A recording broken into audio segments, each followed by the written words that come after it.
Oh, yeah. Good morning. It's a day, and it's about 10. And so it's time for working on models and talking about Dungeons and Dragons and doing stuff with Dice and Dungeons. These are yellow things. One of these is going to be untaped, and there'll just be a yellow stripe on a green tail cone. And the other one is going to become taped so that there is one that's taped and painted green, a yellow stripe that comes down the middle of the car and wraps around the nose. At least that's the plan. So I managed to get it yellowed. Okay. At least that got done. Now it's, getting the stripe on there, which will be, kind of challenging because there's protuberances and it's a straight line up to here and then it flares out around the nose. So we'll see how it goes in terms of taping. Oh, excuse me. What I discovered here is that the tape for the stripe didn't fit all that well. There was some leakage. So I ended up doing the reverse, which is in order to touch up the yellow stripe, taped over the green and then repainted the yellow. And I'm guessing the same thing will probably happen here, is that I'm going to tape it over painted green, find that the green has intruded into the yellow, and then retape the yellow from the outside, which will actually be easier, and repaint the yellow. So this is going to, this whole bit of the car could go on for quite a while. I mean, this really could be going on for quite a while before it's done right. And you might say, well, why don't you just use the decal? And my answer is then it will look like a decal rather than being painted on. So I guess I should just unwrap this and see how it turned out. Hopefully it looks, I can see already that the yellow part is much better than it was before because the flaws that were on it are, I'd say 99% covered up. Not entirely. I'm a little bit surprised at that because I reprimed it, but it's an improvement. Now, I'll start with this, and then I'll get around to doing that, and you'll say, well, what else am I going to do? Because until this is painted, which will take now probably another whole week, given the number of steps that it needs to go through, what will I be working on? Well, one thing I could do is I could just take some time off of streaming and not take a trip, but just take some time off and sleep in or something, but I probably won't do that.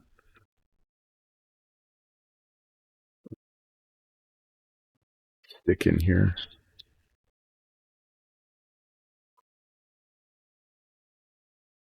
So this is the tape on top of the tape.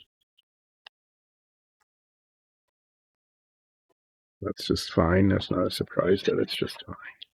It's this next layer of tape that's the important one.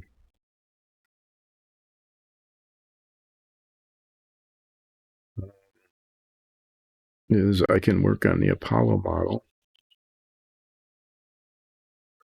as I've got the control panels printed, and I could find out which one of those control panels, which size is going to work best.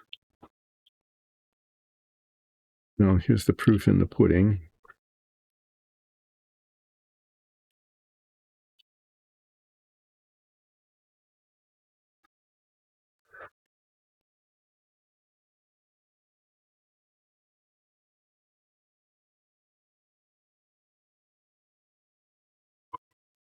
Weird phrase, isn't it? The proof is in the pudding.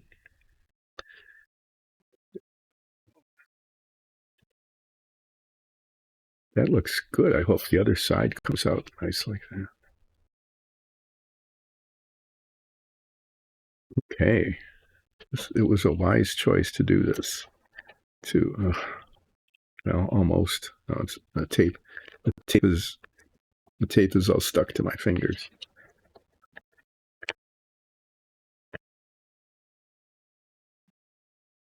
Okay, so the tail cone now looks way better than it did before I retouched the paint.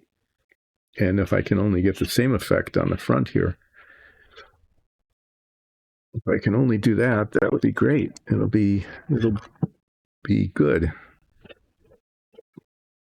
When I say this looks way better than it would if I just put a decal on the raw plastic.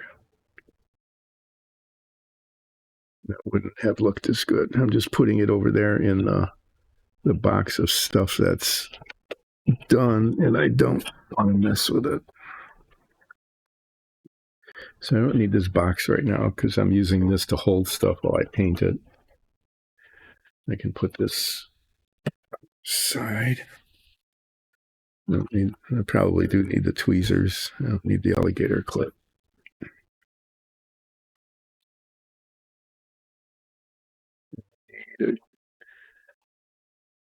Nice clean paper towel to work on here. So,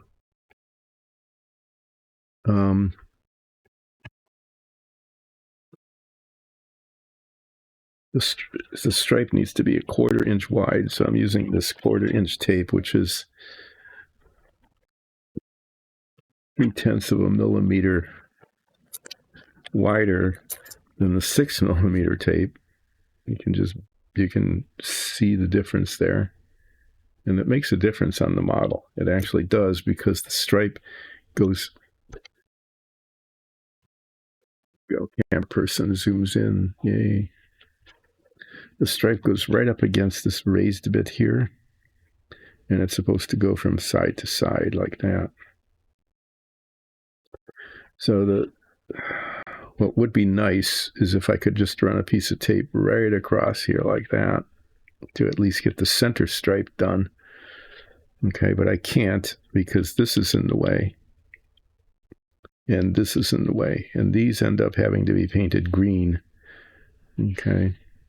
So I'm going to have to cut the tape around it and around that.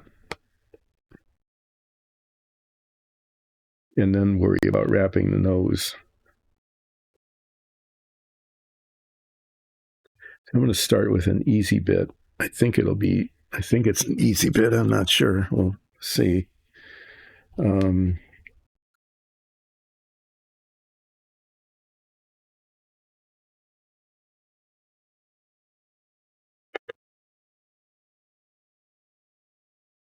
is right here. This could end up taking the entire stream. Seriously, it could. To get the tape on here so that the stripe is right.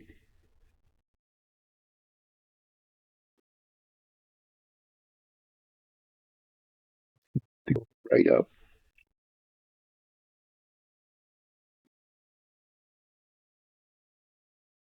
against that. It's an exact, absolutely perfect 90-degree angle, which I don't have.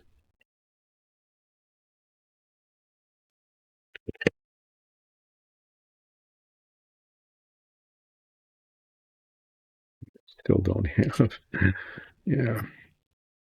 There's an alternative way of doing this, which I might end up having to do. Because apparently can't cut a straight line.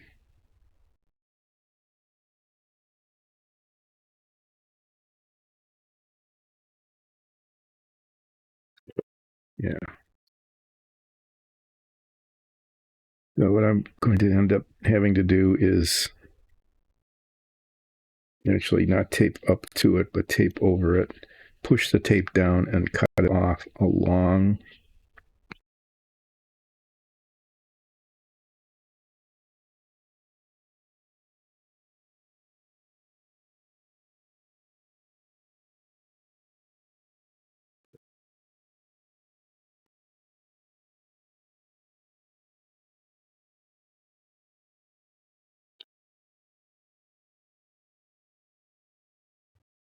to get my head magnifiers out.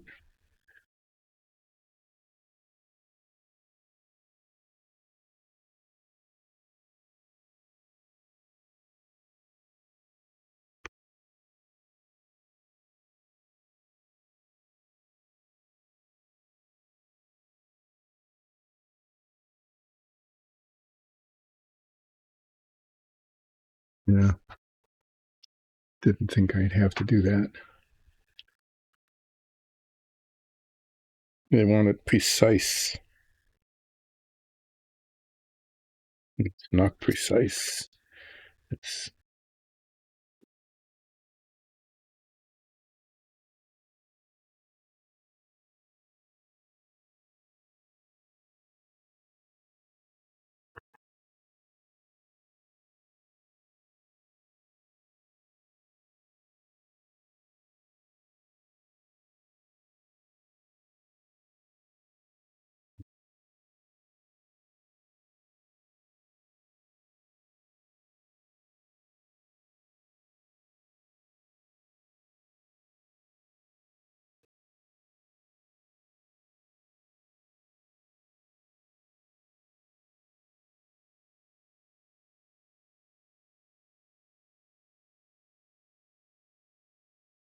you'd think you would think putting a piece of tape down would be like really easy and straightforward. I would have thought that too.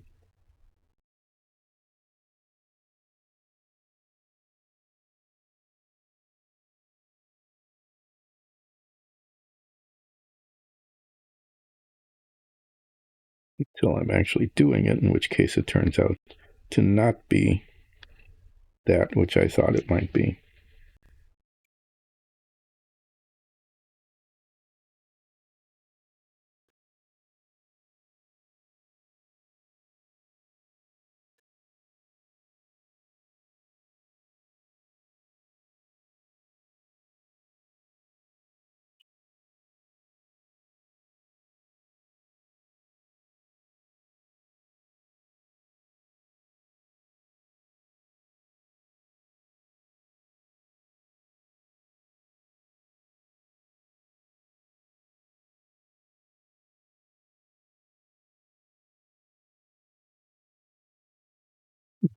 You know, getting off by just the tiniest fraction of an inch,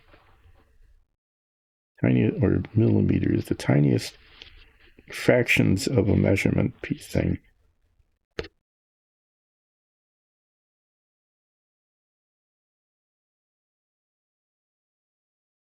Okay. So that's not.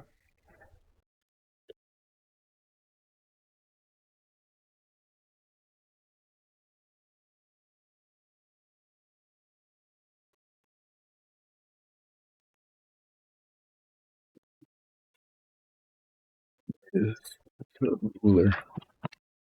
Ruler marked off in 64ths of an inch.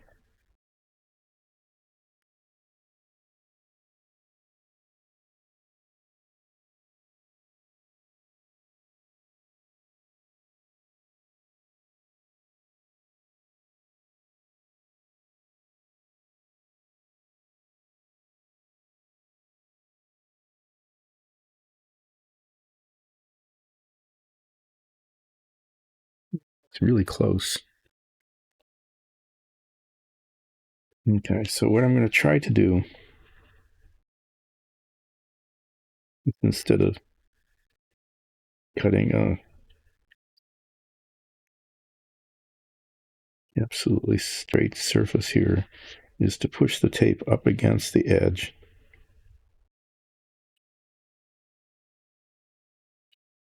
And then taking a very, very sharp knife, an X-Acto thing, and cutting it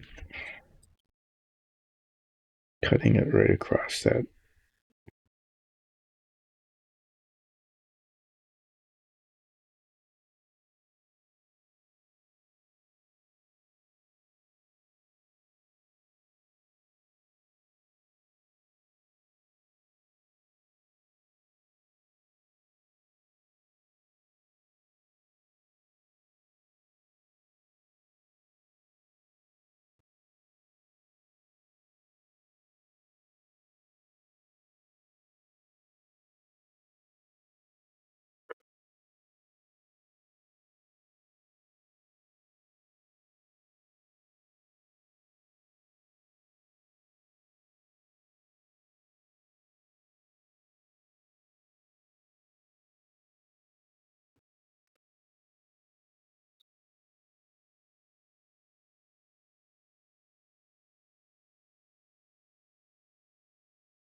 Make the paint there, but that's going to be green.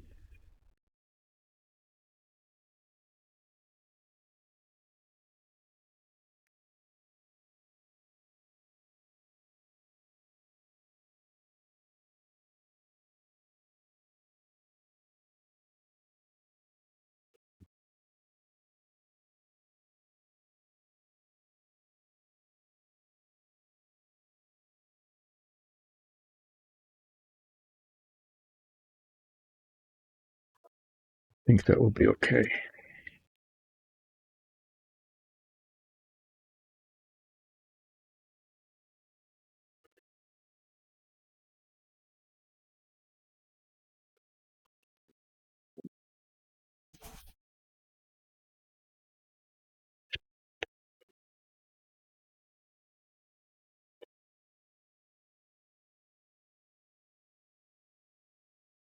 Yeah, it went quiet. This would be a nice time to have the music playing, wouldn't it?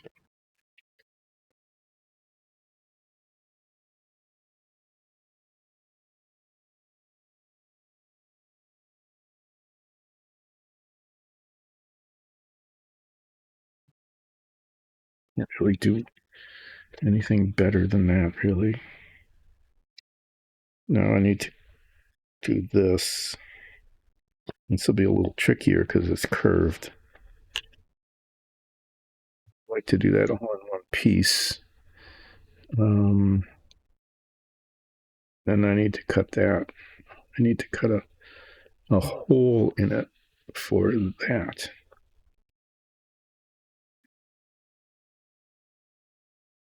So I'm going to try to get a hole first to go around that so I can lay it across and then cut that off there.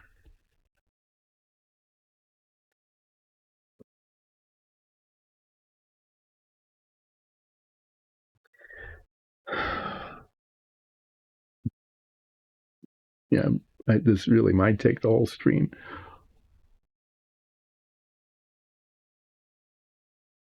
It even started on the curve of the nose yet. It'd be nice. What would be really nice is to have a paper punch of exactly that diameter. That would be really nice. Oh.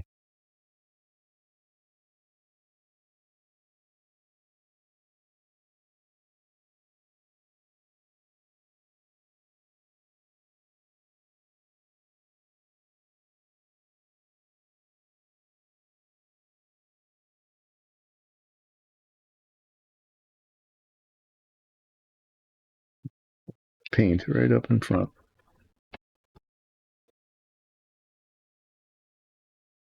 Oh,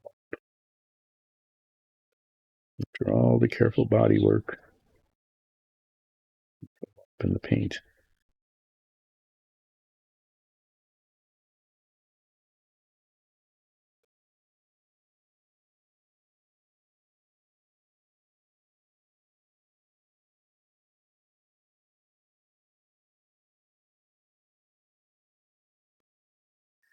And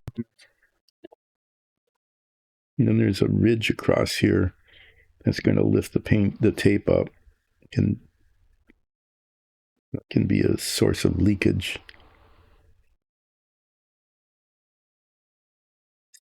Well, I'm going to try this.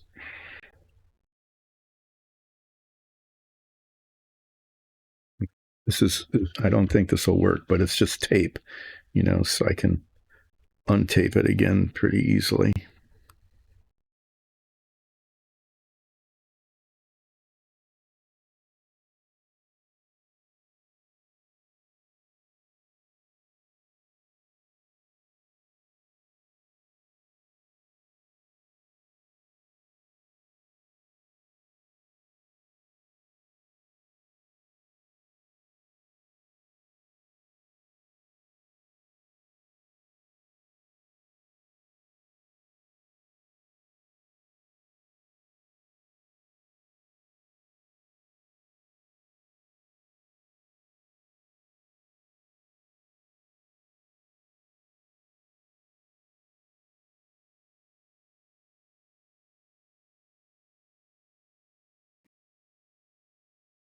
There's two problems with that bump. Okay. One is it's supposed to be painted green, so it'd be nice if it was exposed. But the bigger problem is that if I were to push it down on either side of it and then try to paint it later, which is a thing I could do, it narrows the tape.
I guess there's someone crying up there.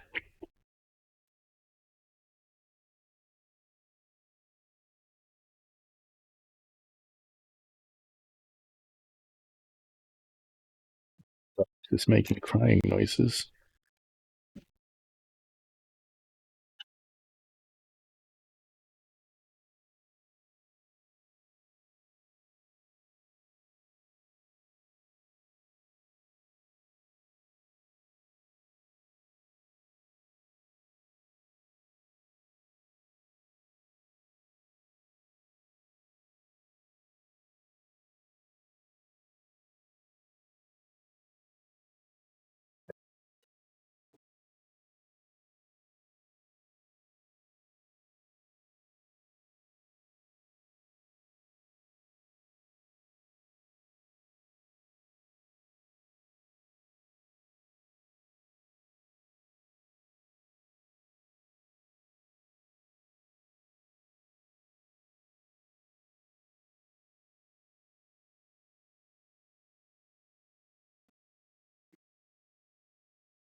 No, sorry for not having any monologue going on, but yeah, I'm just fiddling around with this little bit of tape here.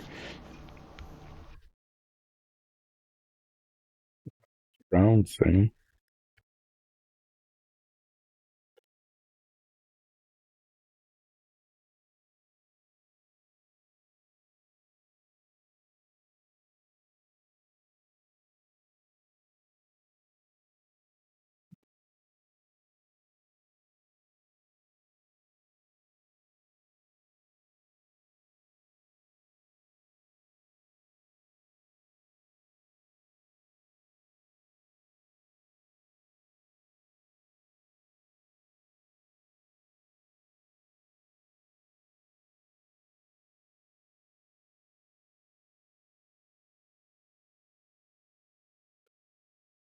If I can do that, I'm going to try to. I've got to push down around it pretty well. And I'm going to try to cut it off. You don't want to go across like this because I don't want to cut down onto it. Because I want the tape to go right on up to it.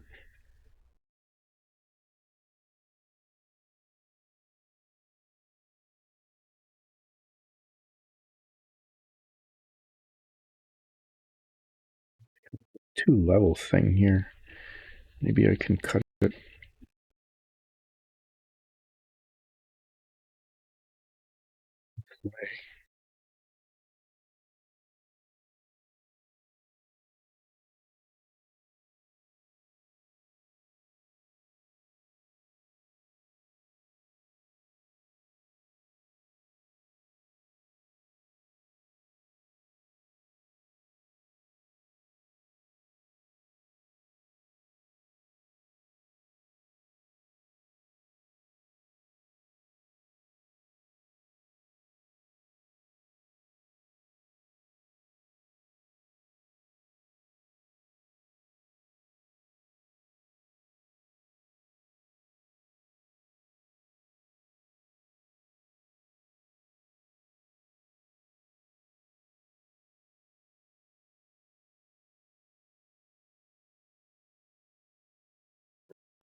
Almost good.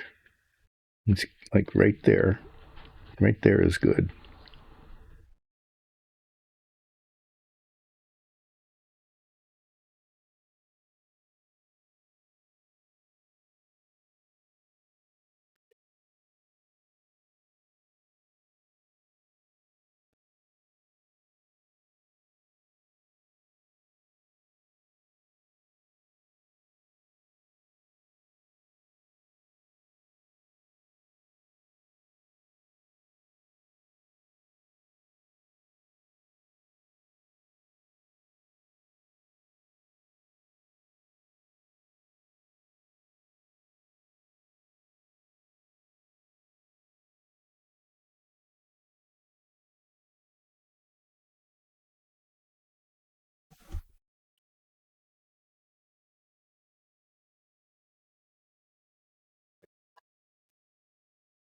Little scraps of tape.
I'm just having a hard time telling if the paint is scraped or if there's still tape on it.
I am on, yeah.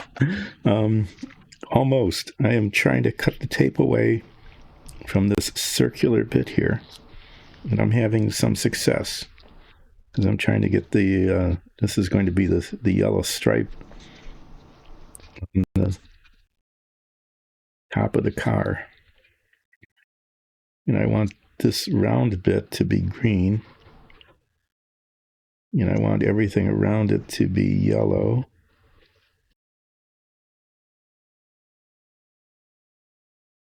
So I'm using this incredibly sharp X-Acto knife to cut the tape away from the circular thing. And I think I scarred up the yellow paint, but that's fine because I don't want this to be yellow.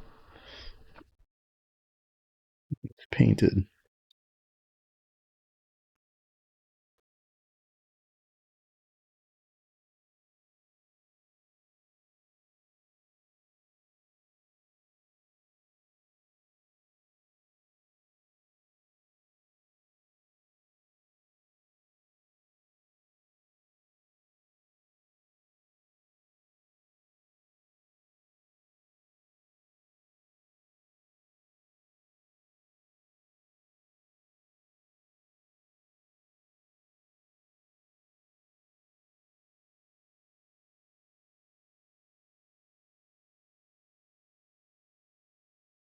I think this is going to be pretty good.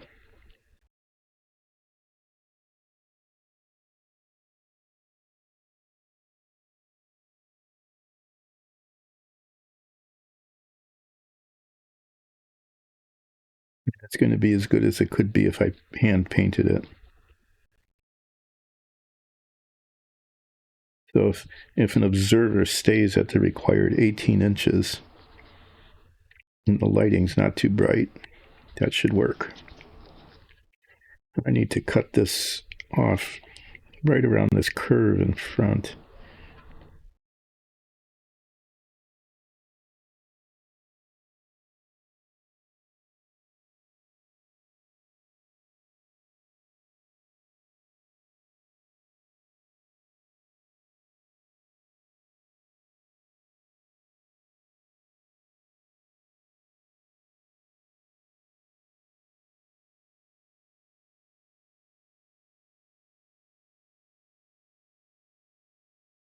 So how did your session go? There we go.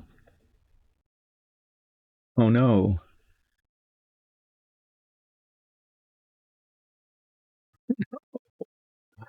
Oh no. So the one who was switching characters, the one for whom you wrote the letter and made the potion?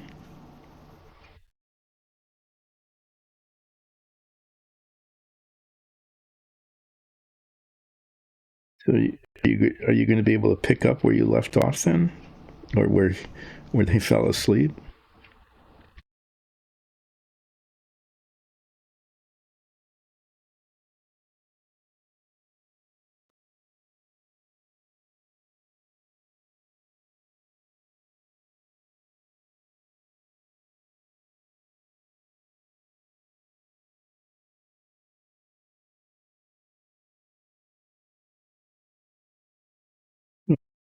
You did so much prep work for the session.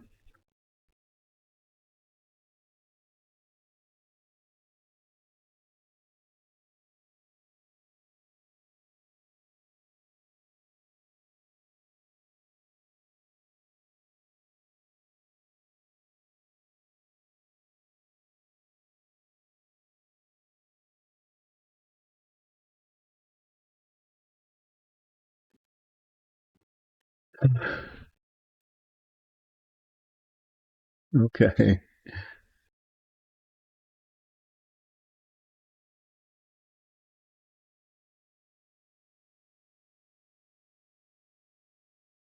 I hope I hope the character will appreciate the gift when they come back awake. Oh, that turned out okay.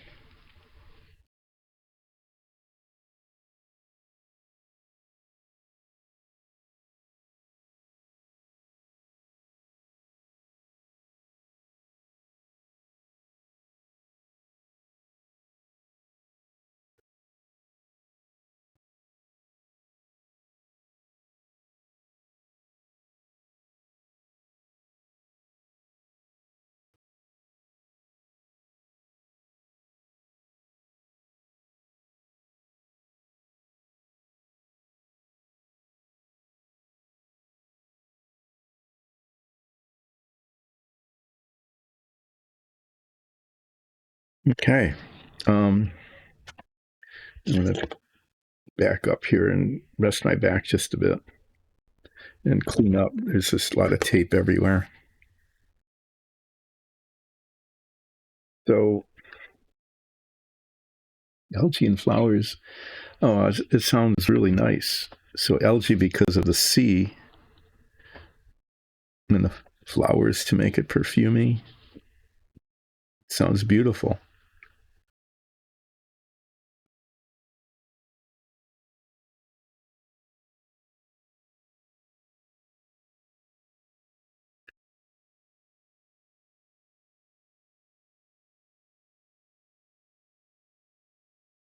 Okay. Um, Need to tape the nose next, but I do need to stretch my back. Take a cup of coffee.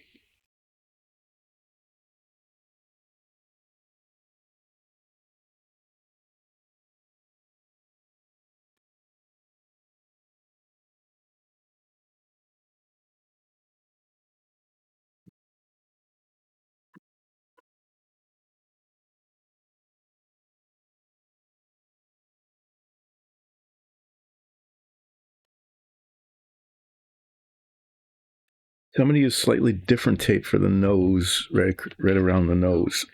Okay. This had to be a quarter of an inch, so I had to use the quarter-inch tape. There's no doubt. There was no way around that. Okay, it just had to be. But the nose, I can use this tape. It's a little bit narrower, but it adheres better and it's more flexible.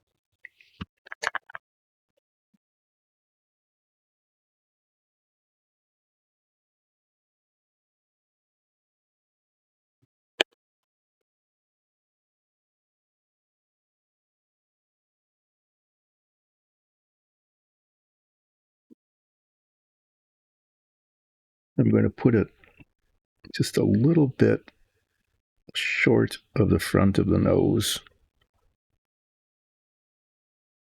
Yeah, I need to put these back on again.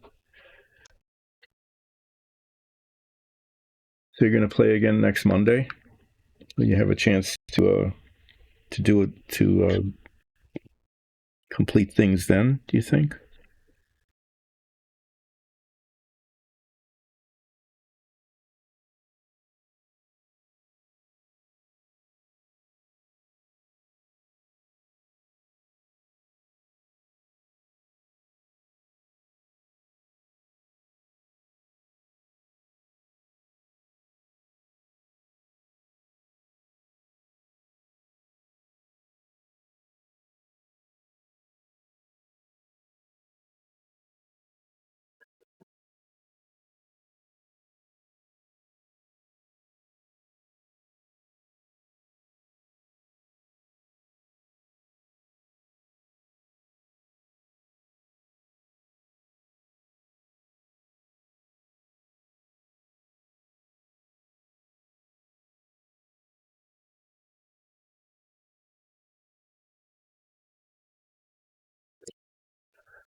Be careful with these so I don't scratch the paint.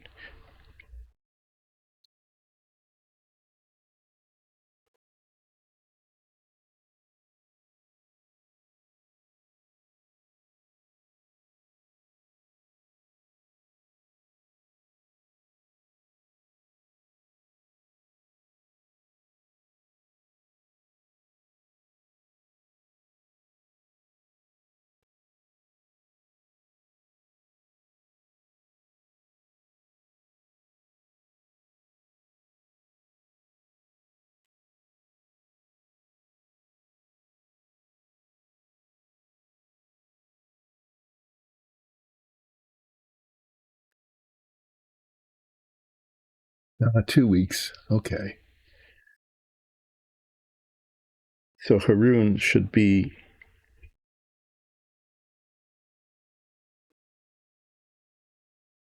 able to give the letter and the gift then.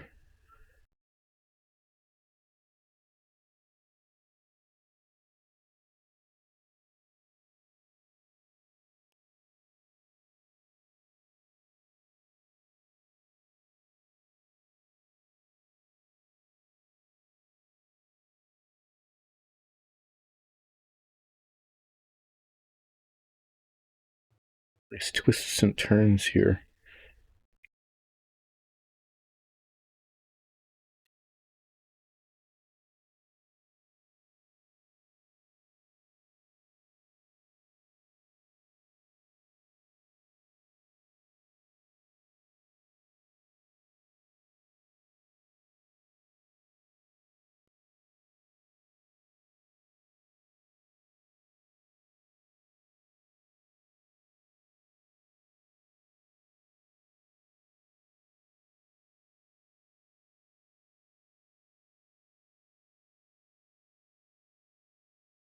I have to do this.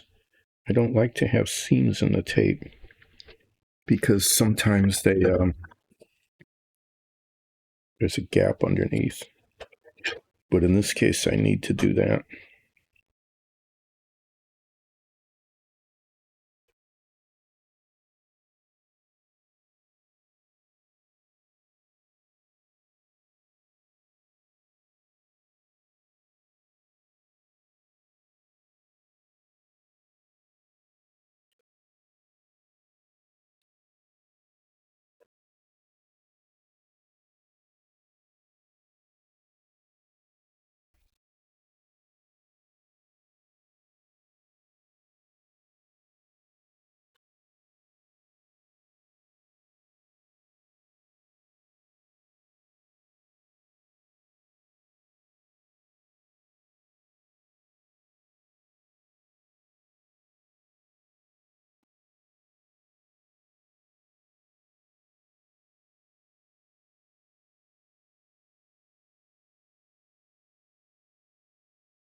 To clean that tape off with scissors, don't I?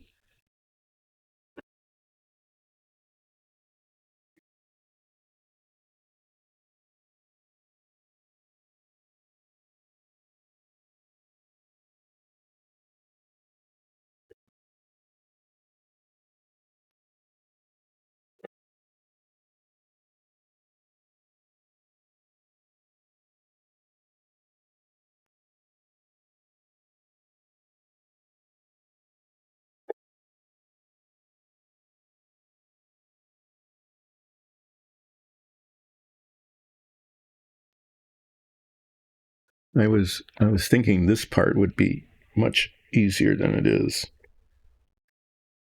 But the curve on the nose. Okay, I'm going to have to try something else.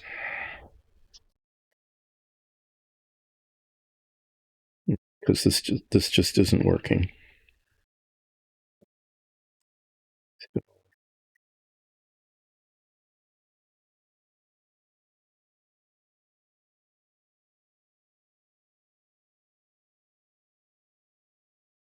The way this is going to work is I'm going to tape the top and the bottom because I can line it up. Okay, I can get it aligned here. And then I've got some flexible tape, nice flexi tape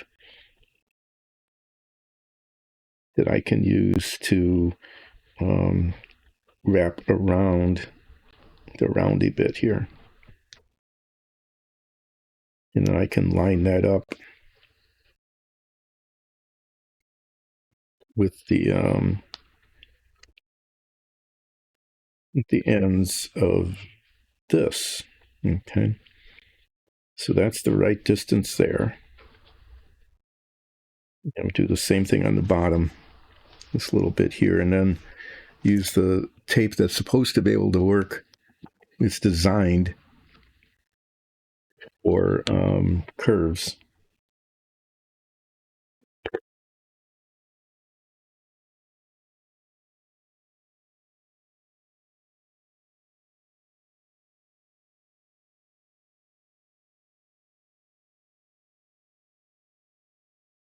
Too short.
Sorry, I'm just trying to get this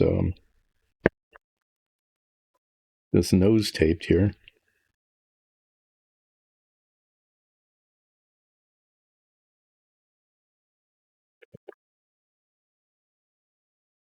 It is challenging because of the curviness of it.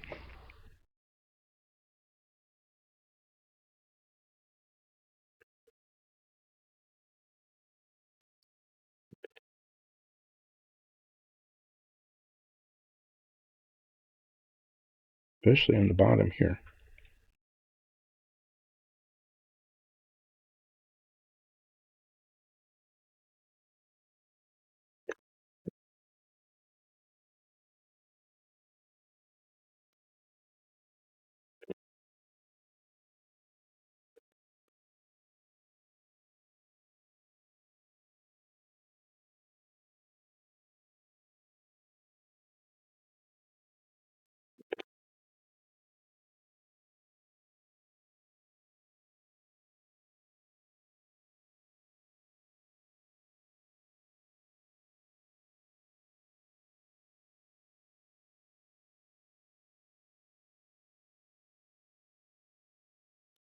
Okay, use this other tape and see if I can close the gap.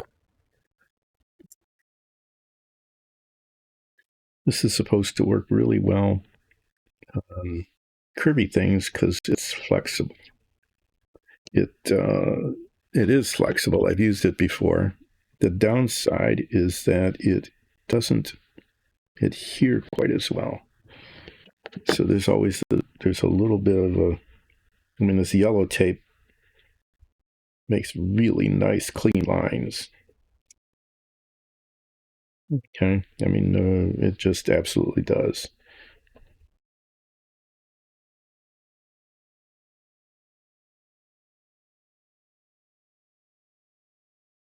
This is not so perfect.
Chuckle just a little bit about how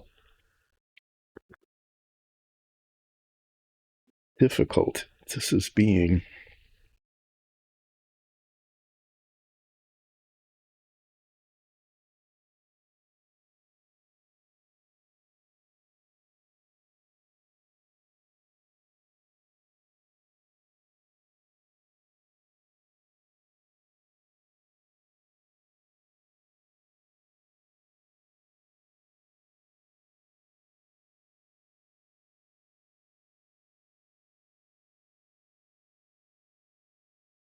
That it's right, it's right on the nose.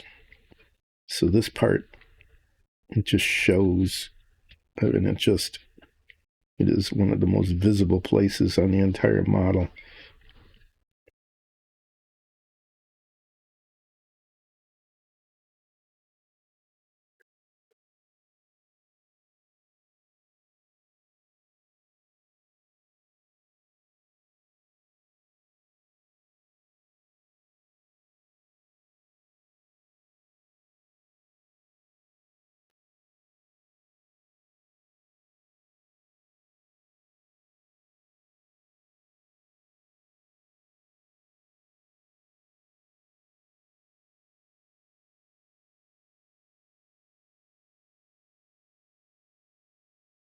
And I have to get the curve. Once I finally get to that, I have to get the swoop here. Okay. So I'm doing this and this, and it's nice, but I have to get the swoop on there too. And we'll see how that goes.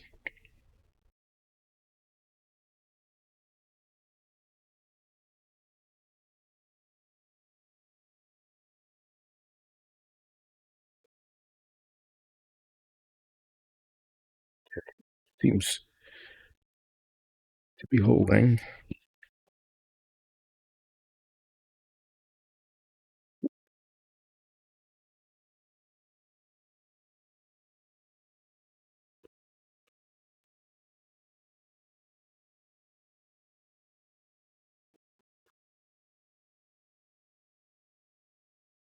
Need to do it again on the other side.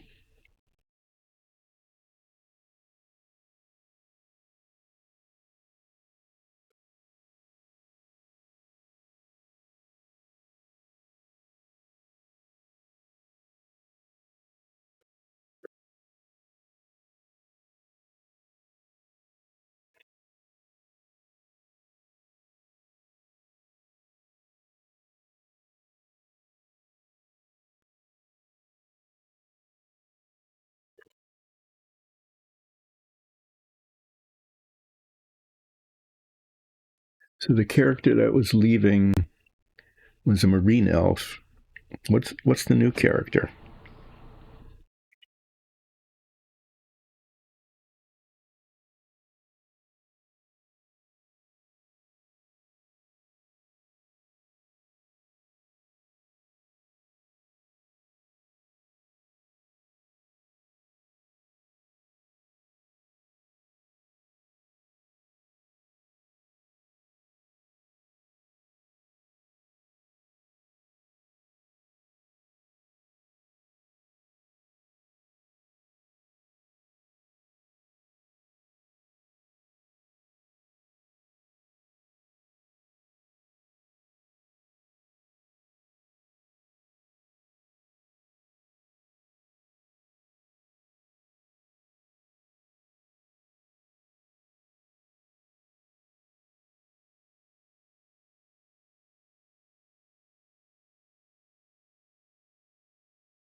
And it, okay,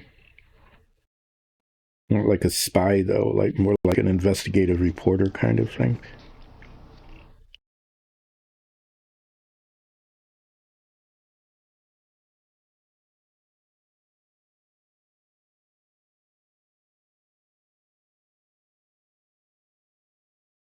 Right now, I need to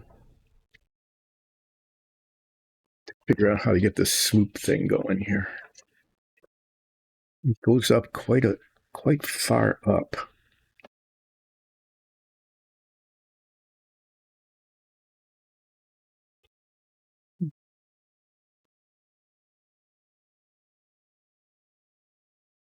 Start it here, swoop it around. I just need a starting point. Um,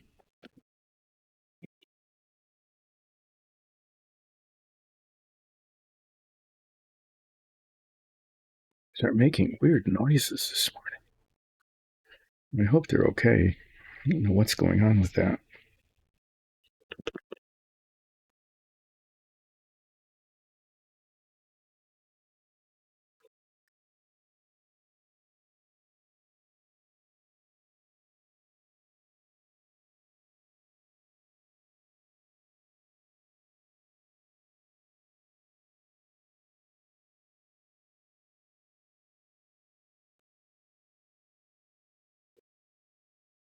Marking a starting point for the swoop.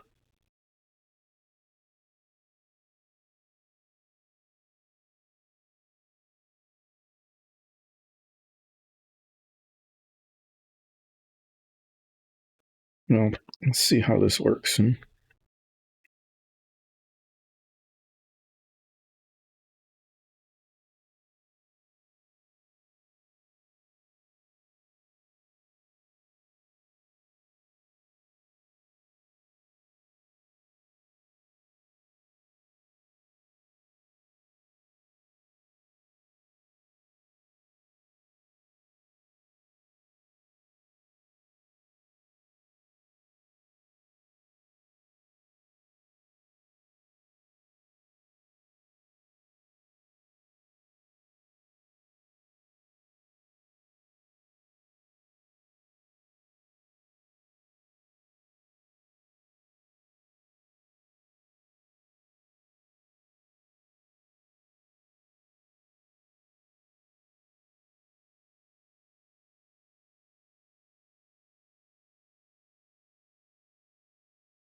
Well, that looks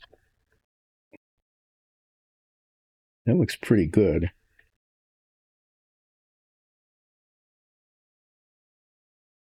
See if I can get it on the other side. I mean, doing one is one thing.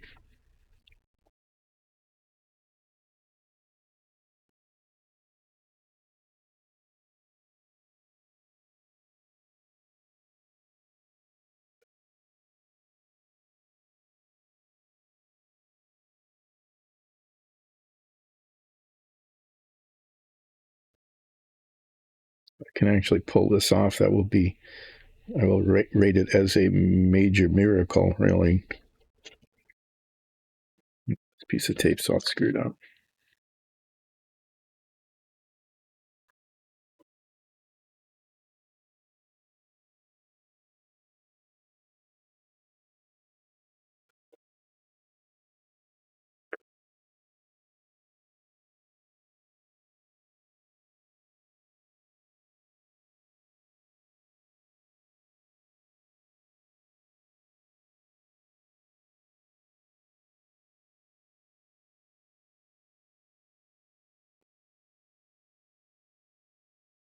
Just to come up a little further here.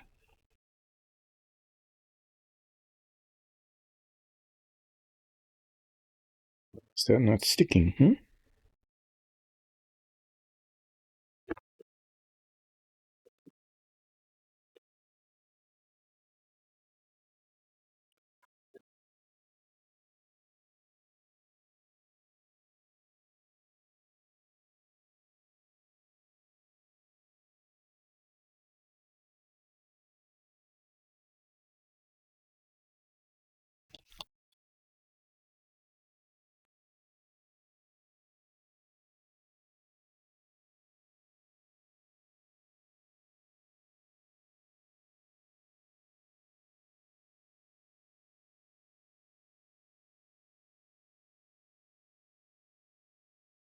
I think it's kind of heat activated, so I need to hold it down.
I'm going to use this tape to hold the tape.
Sorry for going silent there. I was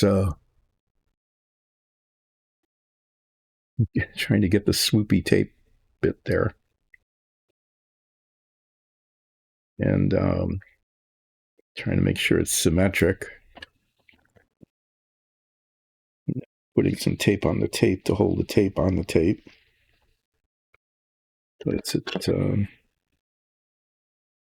swoopy tape, the white tape, doesn't adhere as well. Especially, it doesn't adhere to the tape. I'm going to tape down the end of the tape. I'm going to do the same thing around here.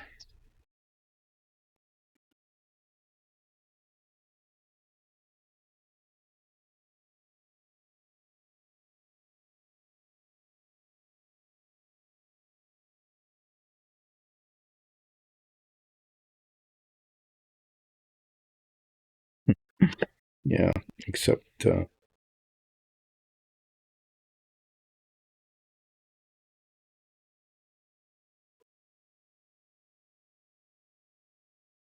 yeah, I'm putting a lot of tape on the tape to hold the tape.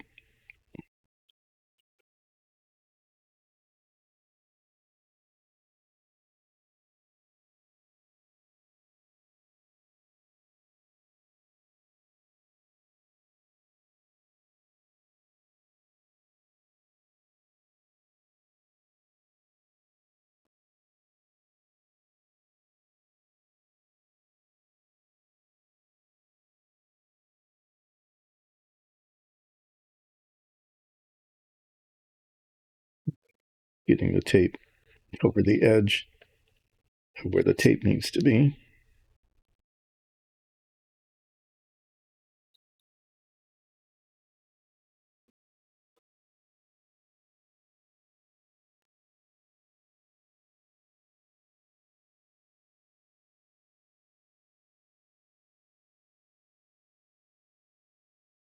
Okay. So I've got this swoop, but I've got this little bulge there. Either side that I will need to really deal with before I spray the green paint on.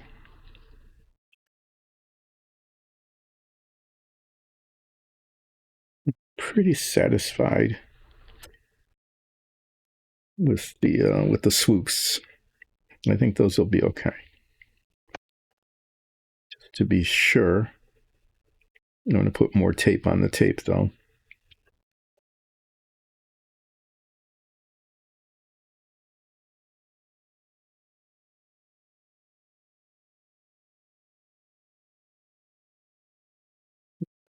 Just make a mess of the tapiness here.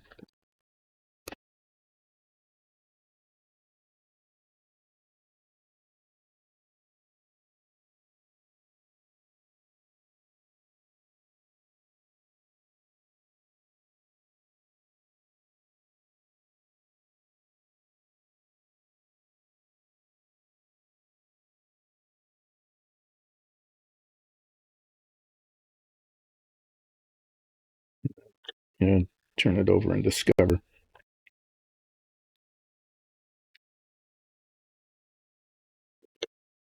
place where the tape is too big.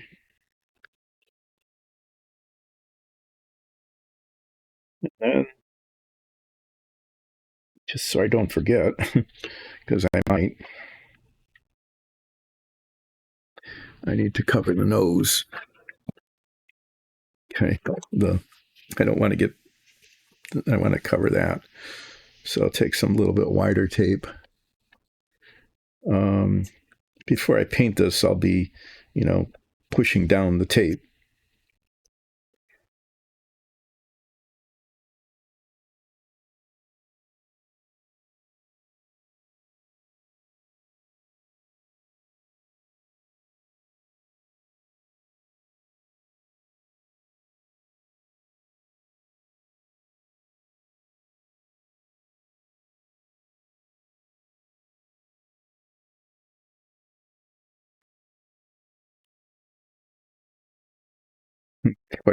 It's quite a mess, isn't it? With 3 different kinds of tape on there, including tape over the tape over the tape.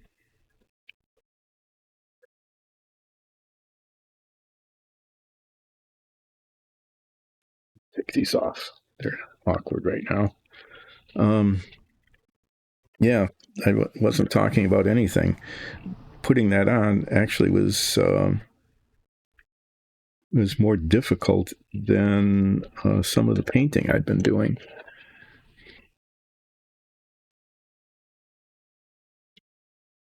I hope it works. I hope that when I spray paint this green, that everything under the tape will look like that.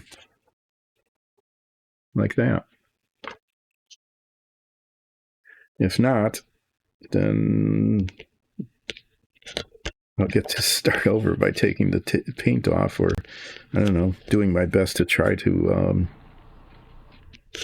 manipulate it so that it touching it up in this. But I think I've got this bit here. That's pretty good. This is pretty good. Those will turn out okay if the swoopy tape works like it's supposed to.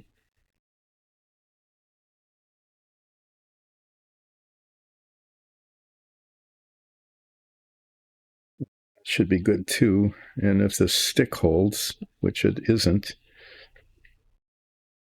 because I need to hold it on a stick. I need to hold it on the stick to so that I can spray paint all around it.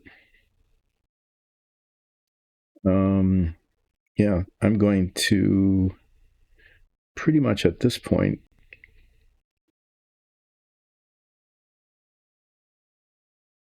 stop messing with it and worry about the tape when I paint it, which will be, if I feel brave, it'll be today or tomorrow. If I don't feel brave, it'll probably be over the weekend. So what I can say though is that the work on this race car cannot proceed. I can't do anything more with this until this is painted green. And I get the lines satisfactory, even if I have to go back over them a couple of times now and then. So yeah, this is really critical because it's the very front of the car. It's the part that everybody sees the most. I mean, that is what everybody sees. So yeah, I want it to turn out well.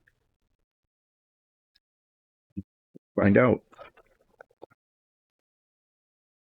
Like I said, it depends on how brave I get in terms of being ready to spray paint this green.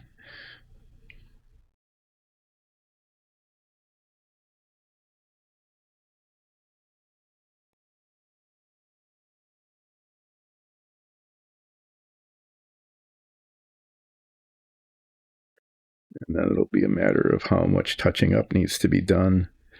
If after I take the tape off, the green gets on the yellow, then I might have to do what I did with the other one, which is tape the green over, tape the green part over, and spray paint the yellow again. But it is to the point now where I just need to stop messing with it.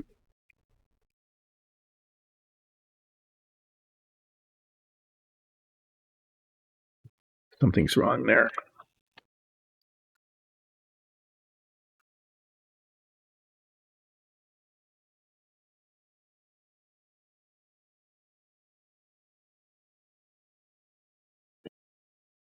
It's just the way the tape is. Okay, I need to just stop messing with it. So there I am, stopping the messing. And I'm going to put this in the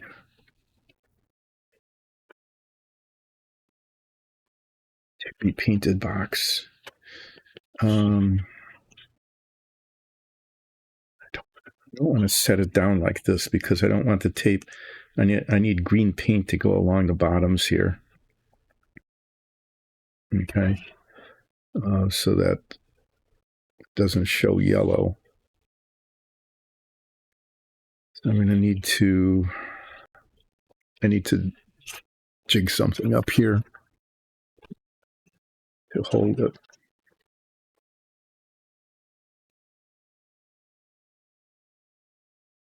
I've done this before. It kind of works.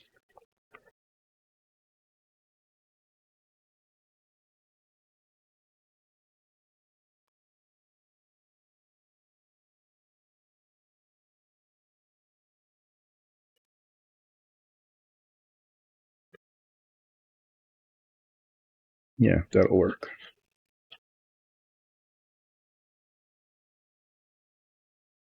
I can spray paint it by holding this and then just clip it like that.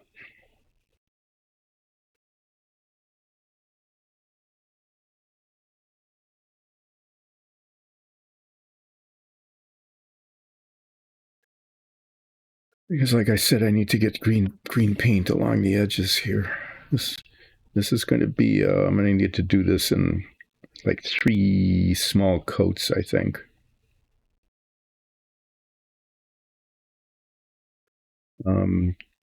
To make sure that it's covered. I don't want to miss any spots. So I might just like spray the sides carefully, thoroughly. Yeah. To be honest, I'm not really sure how I'm going to do that, but I will. And then it'll be green, and then I'll take the tape off, and there will be a beautiful yellow swoopy stripe in the front of the car. That's the plan.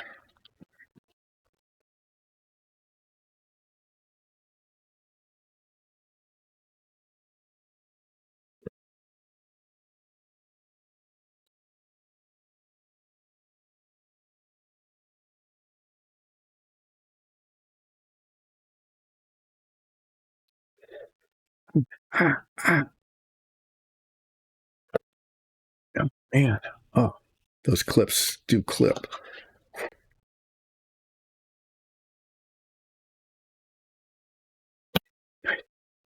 I clipped my finger. It really hurt.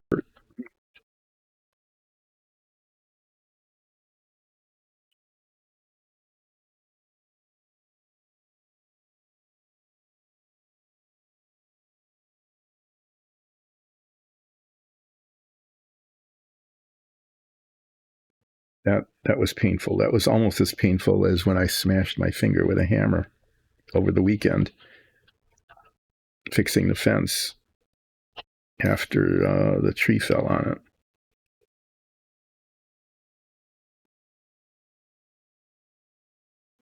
Two of them on, just one.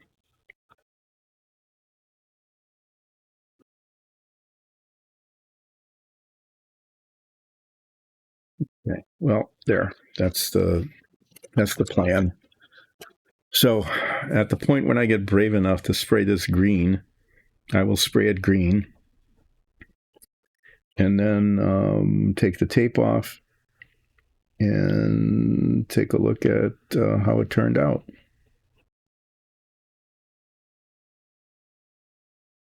If it turned out great, then I'll be able to proceed with final assembly. That'll be cool, won't it? Being the final assembly part.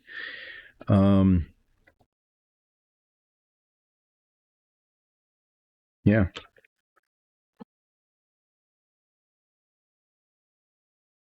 That's what I don't want to have happen.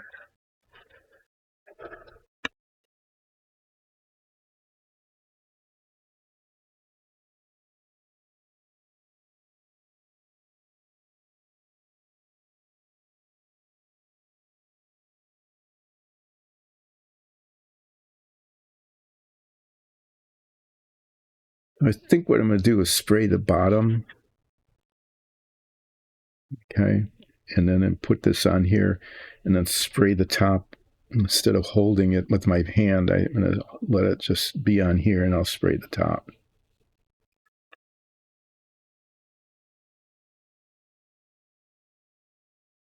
That's what I'm going to try to do sometime when it comes time to do that.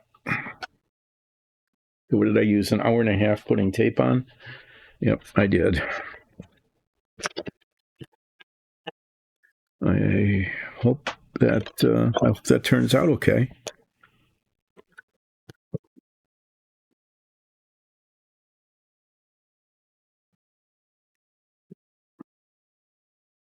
I hope I hope it was on camera, because I wasn't saying anything or talking or saying things. Being gibberishy. I was being gibberishy while I was doing all that. Okay. Well, that was actually kind of stressful, and it'll be stressful when I unmask it to see. I'm just throwing some things away here. I got trash pile. Yeah, to unmask it to see what I've got and how much work it's going to take to fix it if it needs significant repair and touching up after it's been painted. So you might ask, what do I do next? Because I can't work on the car because it's the last piece that needs to be done before things can be done. Well, the answer to that is one of three things. I can do one of three things. One is I can dilute some green gloss paint with some thinner that I have in a bottle that's sitting here. Okay. And do a wash on that to make the armor look cool. I can attempt to cut out the stickers for the control panels for the command module of the Apollo. That needs to be done. Or I can take a quick break because I actually need to. So I'm going to do the third thing. I'm going to take a quick break and let you look at this. This is a maxi model of my D&D figure for our Dungeons and our D&D show, Dyson Dungeons D&D show. And yeah, I'm going to work on this when I get back. I'll be back in like less than 3 minutes, more or less.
I was looking for my test patterns, where I tested different washes on a metallic paint to see which would work best.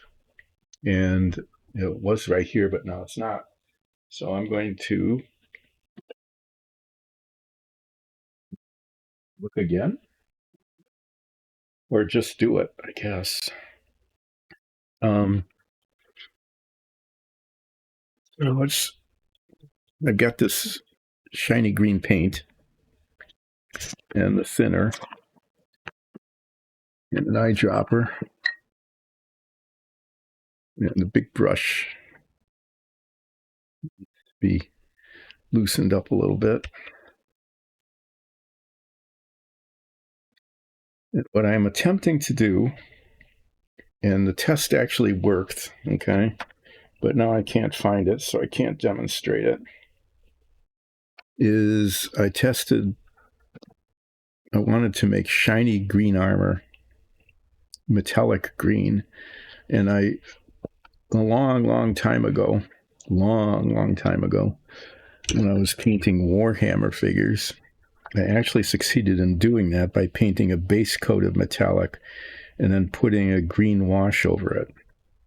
And so I bought some green wash, spent a whole bunch of money kind of just wasting it on green washes, inks that didn't work very well. I tried the speed paint, and it just wasn't the right color. And the thing that worked best was taking this green, which is actually this color, the color of the cape underneath there. It looks a lot darker on camera than in reality. And I diluted it quite a lot and then brushed it on, and I'm just going to see how it works. And hopefully it will. If it doesn't, then I need to do something else, and I don't know what. The thing about thinning paint like this is, like, if I test it here and then I try to do it up there, is getting the mixture right. And I don't know if I'm going to be able to do that. So I want to make sure I've got enough of it. I want to make sure I've got enough of it to do the boots. But I also don't want to waste a whole lot of paint. Not like I can't go get another one of these, but I should have bought a big one. Yeah.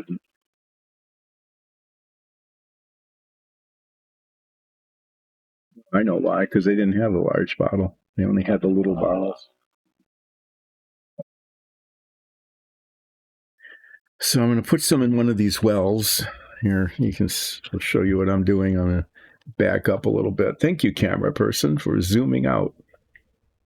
That was really good production. Good directing and stuff. I'm going to put some in a well and then add thinner, stir it up, probably with a toothpick or a stick. I'm going to use a stick and stir it up until it seems like the thing I use to test. Now, how do I guess I'll just pour some in. I hope this isn't too much of a mess. Just messy enough. That's way too much paint. That's way too much. Looks like I've got enough to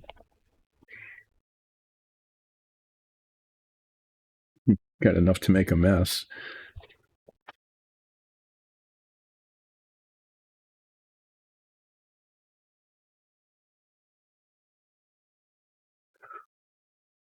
Got green paint all over my fingers now. Yeah, when I use my my paint agitator. Wow. Okay, well, this for example is why I don't use an airbrush, because just like getting the paint into the airbrush can or whatever it is that attaches to the airbrush. It's just, I'll deal with that later. Well, that's about like 5 times more paint than I needed. So let's, no, it is really easy to make a mess with paint, isn't it? There, I'm just going to put a bunch on, and I don't know. That might be too much, might be too little. Stir it up, find out what happens. Oop. Drop the stick, find another one.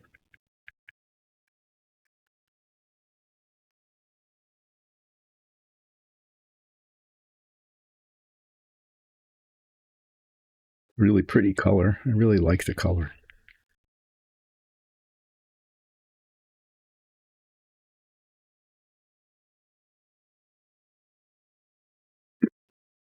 You know what's going to happen now is I'm going to end up spilling this when I go to clean it up. It's like 100% chance of disasteration there. That's a real word that I just made up to describe what happens on this stream sometimes is disasterations. Okay, I'm going to brush here.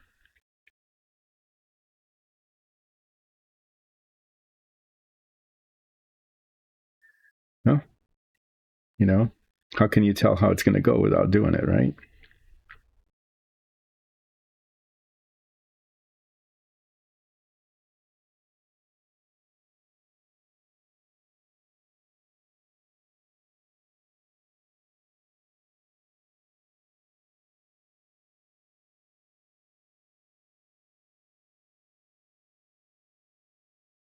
Yeah, it's about 1,000,000 times more paint than I needed.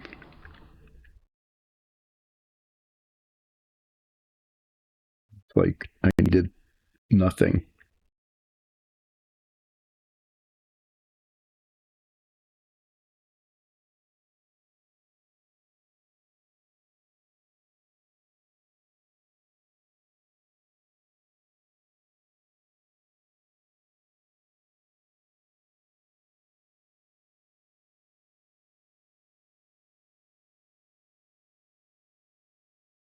It's a nice color. I mean, I think this will work. No, what do you think? I mean, other than having 1,000 times more paint than I need, and wasting it, just wasted a whole lot of paint and thinner. I needed like 3 drops of each instead of the blob of paint that I made here.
Well, it's green now.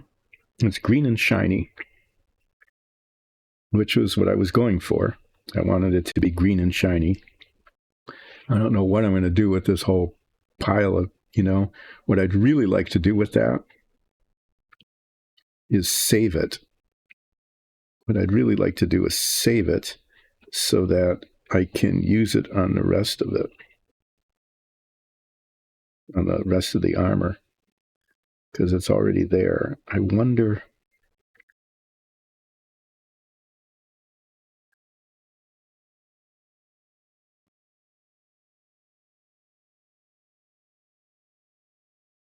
There's going to be like these nails, the bolt kinds of things, and some of this. I'm going to highlight that, with maybe gold or silver or something. So it's not going to be all this uniform green. There'll be some different highlighting on it, but the effect is what I was hoping for, which is that it's shiny green armor now.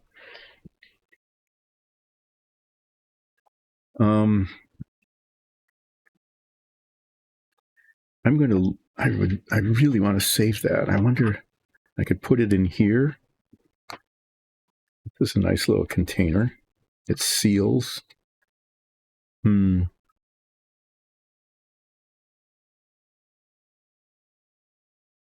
there's enough there to do the whole rest of the model. Maybe more than once.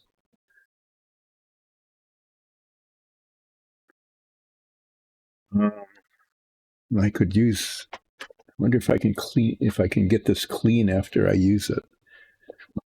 Because I don't want to. I could just try to pour it in.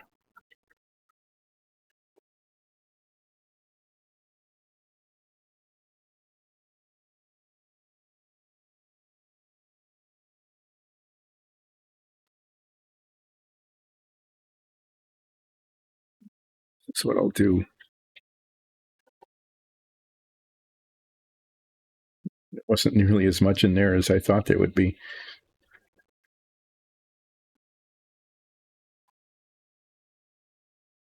Isn't it a pretty color though?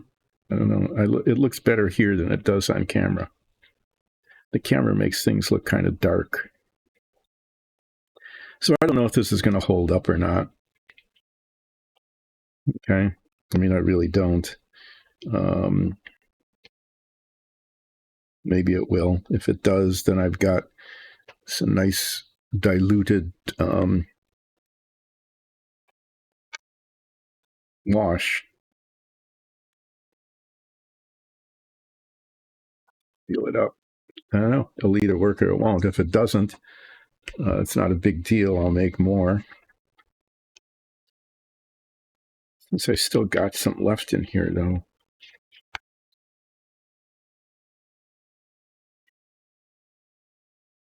Tops of the boots are not very green.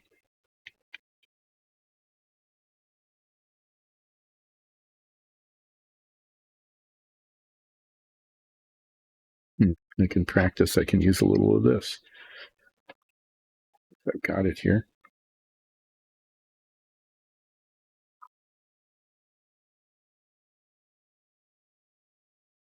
Oh, that's way too much.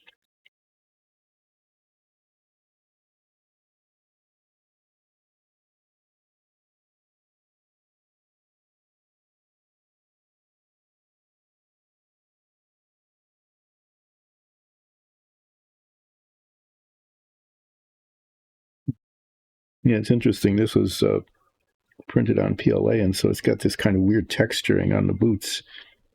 But it looks, I kind of like how it turned out.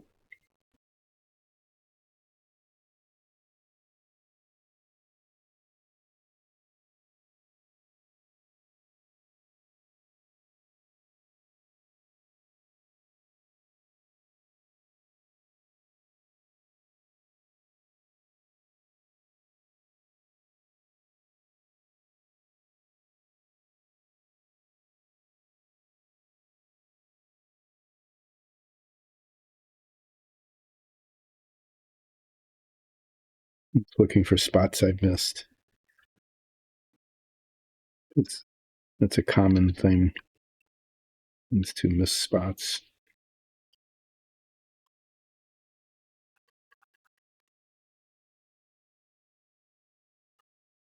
Ooh, dang it. I knocked it over. So it's gonna very nicely coat the inside of this, but hopefully there'll be enough to finish this later when I do the top.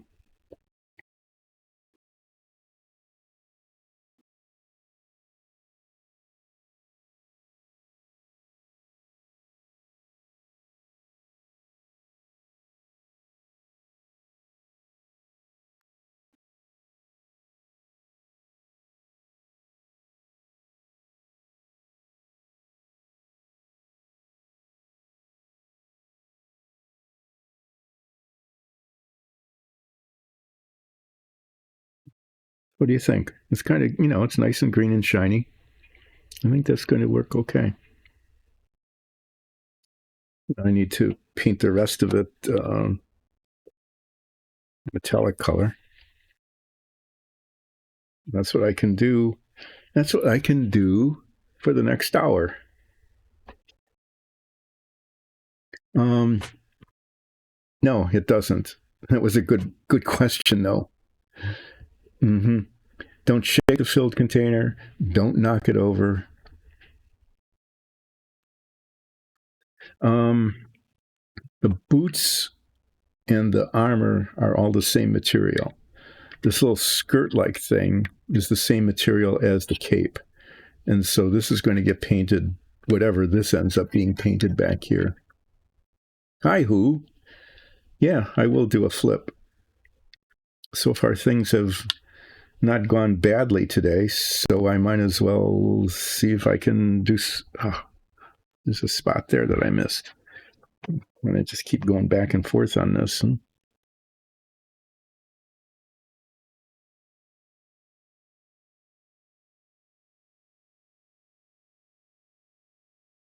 Yeah, I have to stop. At some point, I just need to stop. And I've got a mess going on here. Well, let me do a flip for who, and then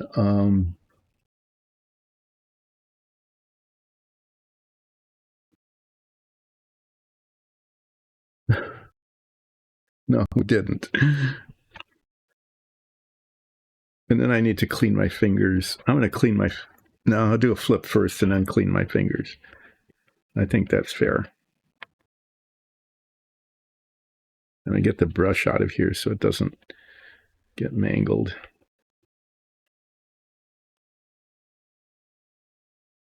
It's going to need some deep cleaning with the same stuff I use on my hands.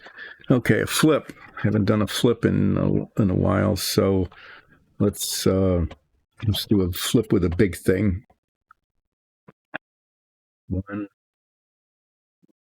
2, 3, 4, 5. 5 sears, not sears, but sear. 5 sear, and 1 not sear. No, he's coming up sear. Good for sear. Okay, I'm going to have to do some major cleaning up the workbench here in a bit.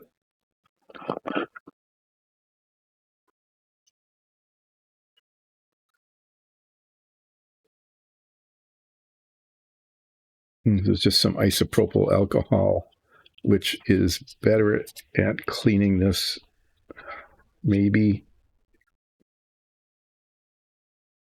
So I talked about not using an airbrush because of messiness. Part of what you do when you use an airbrush is you need to fill the airbrush container thing, like a little cup or a bottle or something, and that means taking the paint out of whatever it's in and putting it into the airbrush thing. And you see what I did here, just pouring a tiny bit of paint. Just pouring a tiny bit. I got it almost as much on my fingers as I did in the place I was pouring it.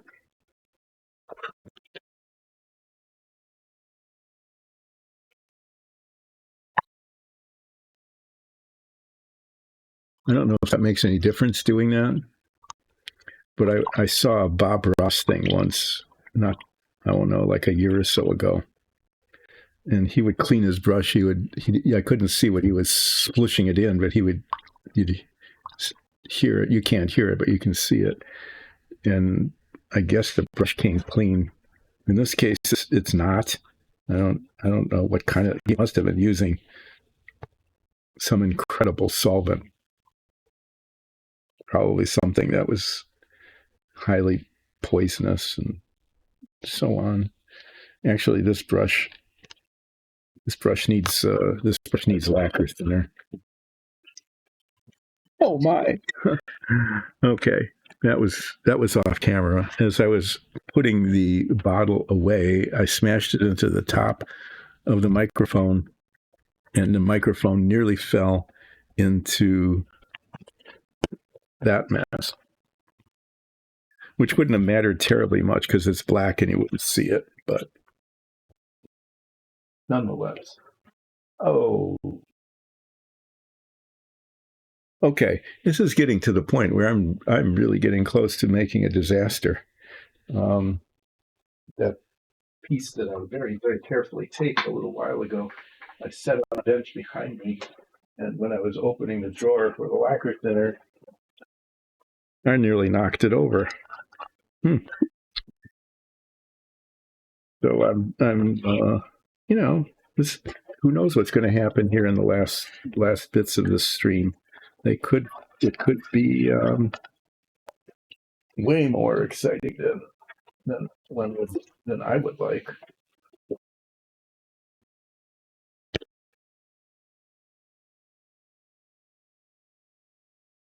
Using a little bit of more significant solvent. See, you can see the green paint. It's up in the top of the bristles here. Nothing else was taking it out. But there's a lot of paint in there that needs to come off. Yeah, look at that.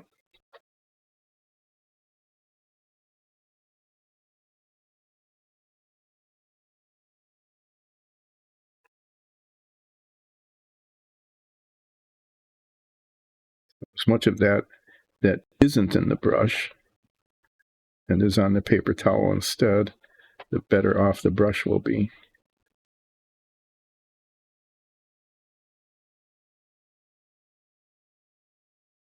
Mm-hmm. Yeah, this is going to require really major deep cleaning one of these days. But that's better. Okay, I'm going to get rid of some of these paper towels. I'll be right back. I just need to click the work surface a little bit.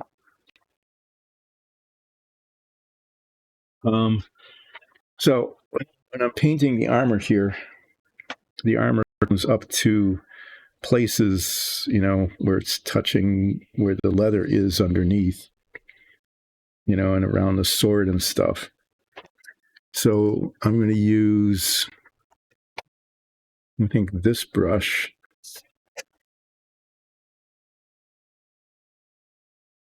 Actually, I should use even a smaller brush like this to get the edges. Okay.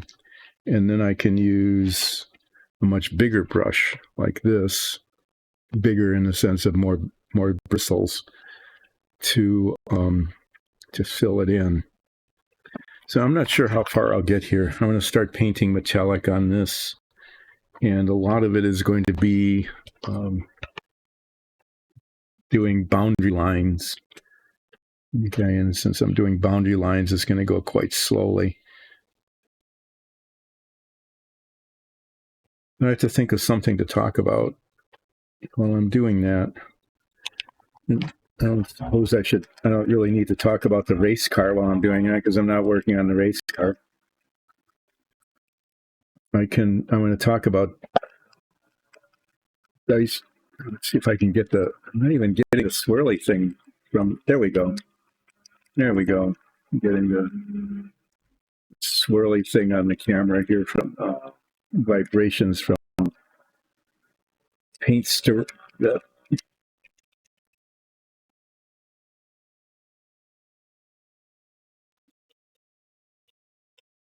Okay. So I'm going to be painting all these edges, of all the armor here. And there's lots of edges all over the place. And be making a real effort to do that and not getting too much of this paint on the cork brown that's underneath.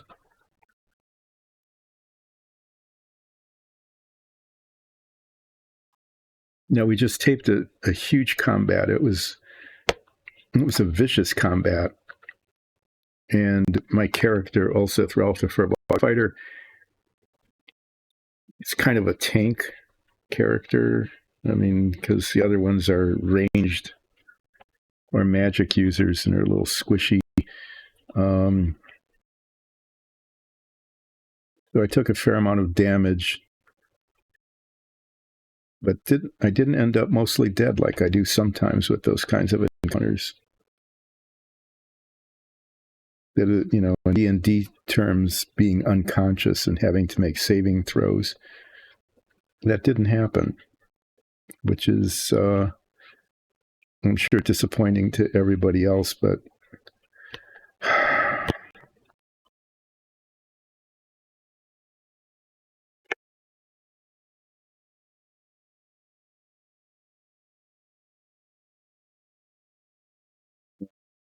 have to be the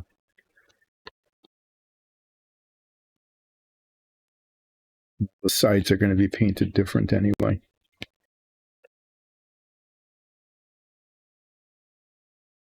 I didn't mind being not mostly dead.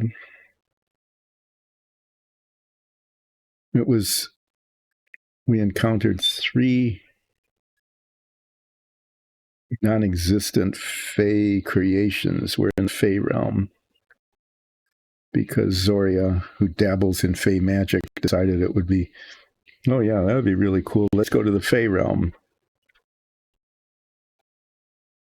And she just, the Zoria character is pretty impetuous, and so she just opened a portal to the Fey realm and went through it, and we had the choice of either following along or not. And so we did. The Fae were just really messing with us.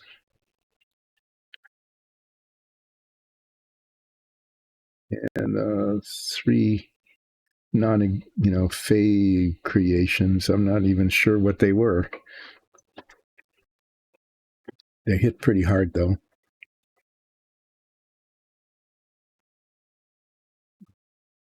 Yeah, we had to battle them. So I was standing there, getting beat up pretty badly, doing as much damage as I could, keeping things away from everybody else.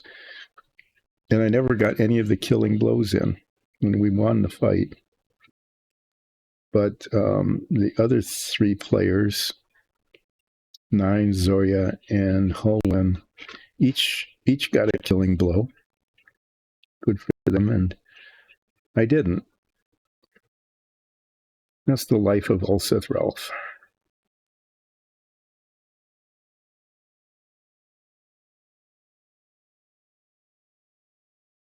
Yeah, I got it too far up. I'll have to come back and touch that up. That's the issue with these boundaries, is that it looks really fine from one angle, and then you turn it and it's, no, paint went too far. Or you turn it again and you go, oh, the paint didn't go far enough. In that case, it went a little too far, and it went too far on a very visible spot. Fortunately, I do remember the color of the paint that I used. I used bronze on that. I think, well, maybe not. I don't know. I'll have to touch it up.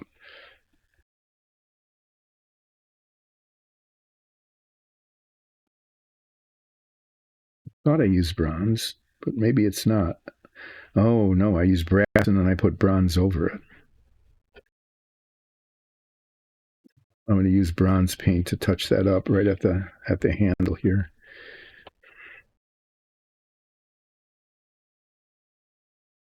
There's always, whenever I do this, there's always touch up, because you know, maybe like 85% of the boundary line is really fine, and then just that happens, and then it's not.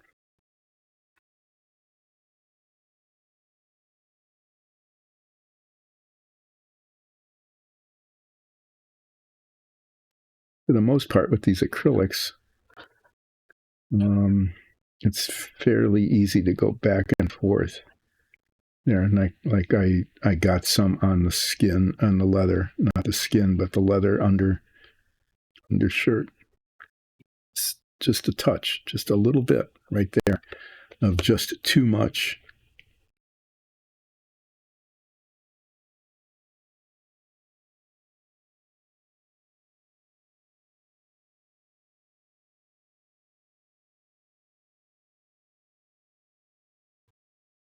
So that's when I have to come back and go around everything and redo everything because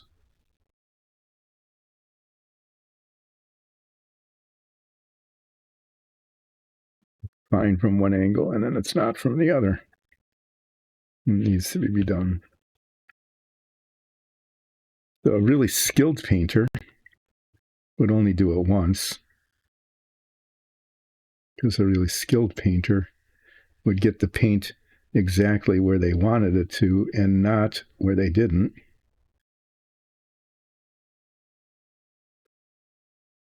Ever so slightly skilled painter like me will get it where I want mostly, but then with some frequency get it where I don't.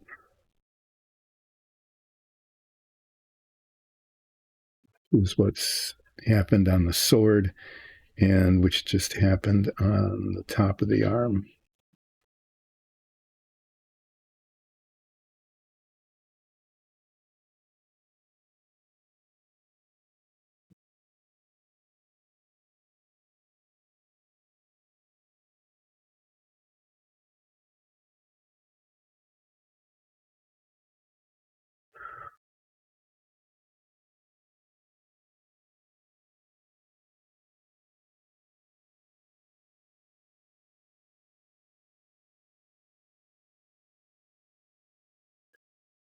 So while I'm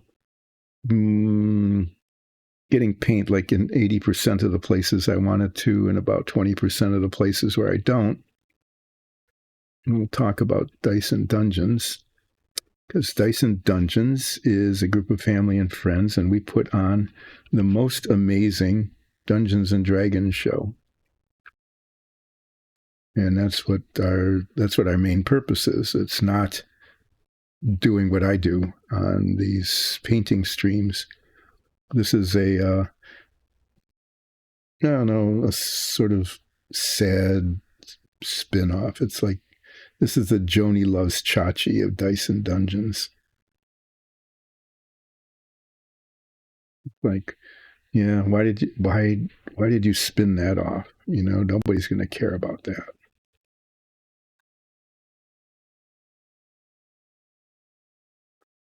But that's what this is, and it exists because we make our own dungeon tiles and minifigs, and then they get painted on this stream, or they did when we have them. And am I getting metallic paint all over something? It's on my finger, and my finger is touching places. Yeah.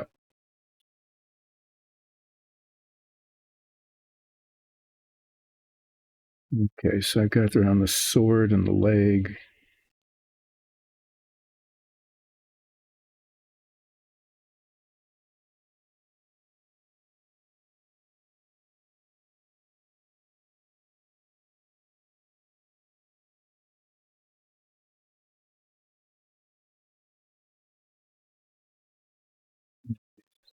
Impossible to reach places in here.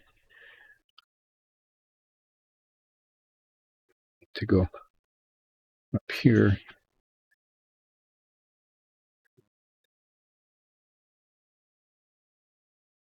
Get the paint on this side.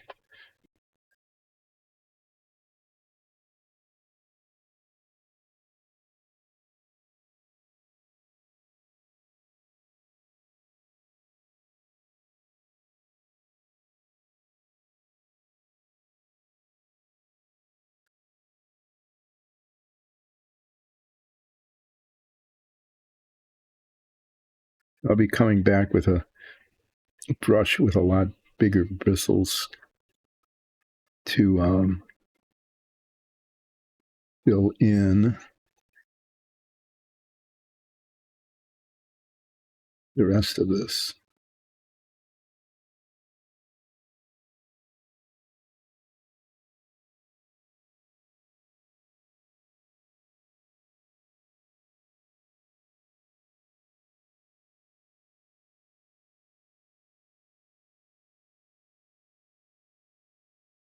And then I'll be coming back with a fine brush and touching up the sword and the leather brown in places where I get the paint where I don't want it.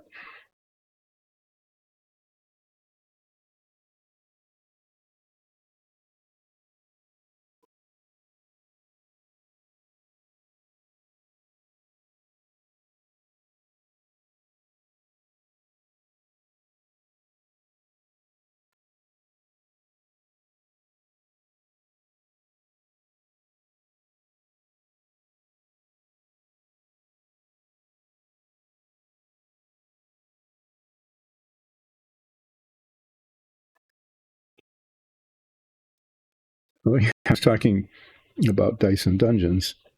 So we put on an amazing Dungeons and Dragons show. I keep saying it is a show. It's not just us hanging out in the basement playing a game. We really make an effort to make it an entertaining show that is, yeah, that's messier. And I spattered it there somehow. I managed to get metallic paint in that spot. I don't know how that was even possible.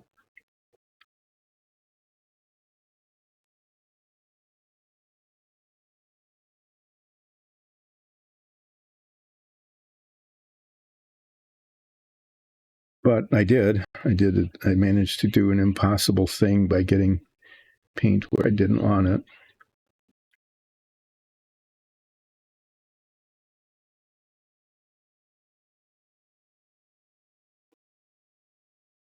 Sometimes I'm just really good at that.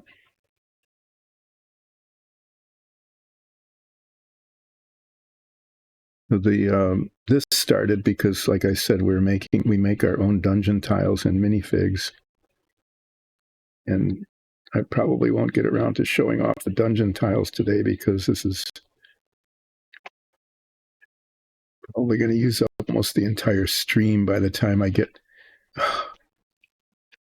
Okay, I was doing okay, and then I messed up right there because I wasn't careful. It was just, this is just such an easy part to do, and I wasn't careful. So the good thing though is that this particular model is the touch up is easy, okay, because the paints I'm using are just all brushed on, and they pretty well cover each other, so I can go back and forth as necessary and do the essential touching up of the places where I'm not getting the line just quite right. And when I'm doing this kind of thing, even with other models that I've worked on, it's like, the line isn't quite right. But when I go back to touch it up, it turns out that there's, the stuff that needs to be done or touched up it turns out to be usually much minimal, that there's little spots here and there, just tiny bits, like an infinitesimal drop of paint on a tiny little brush. And that's all it takes to fix it, which is always kind of a nice, pleasant surprise, And then sometimes the process of fixing it, the paint, that fixing paint goes back over the line a little too far, and then there's some back and forth, but usually not more than one iteration of that.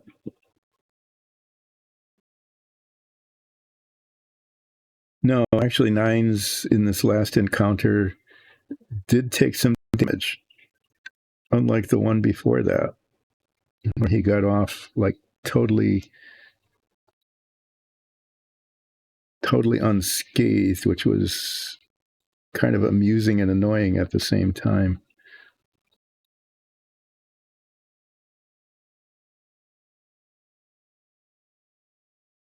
I think the DM was trying to make up for that. Actually, I have to say that everybody got pretty beat up in this last encounter.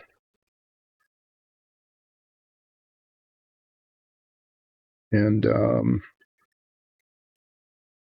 if it weren't for some successful crowd control, we probably would have been in much more serious trouble. Fortunately, Nines and Zoria are both really lucky when it comes to their crowd control spells.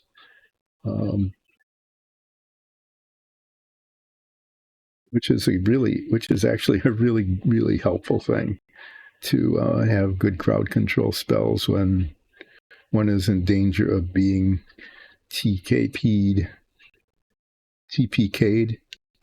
huh?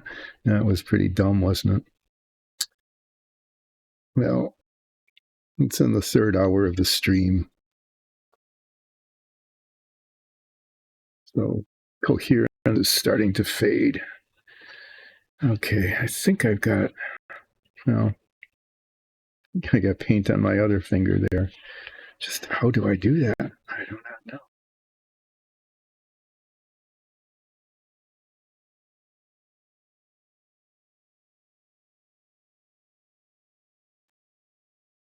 Yeah, I tend to brace things with my little finger, okay? And then I get it in the paint and then I brace it somewhere else and then the paint gets everywhere.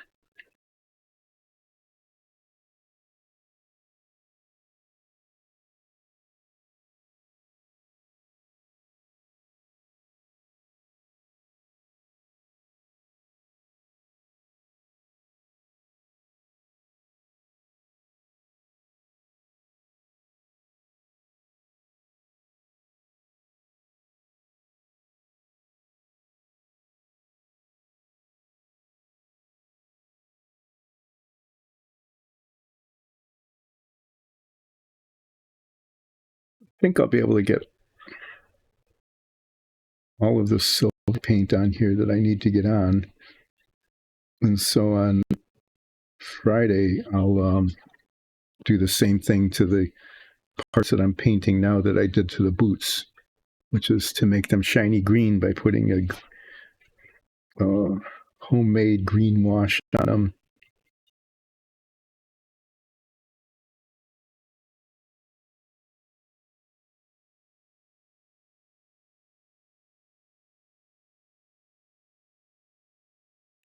And then I have to ask Zoria for some real serious art advice about how to make the cloak, this thing back here and the thing in front, look velvety.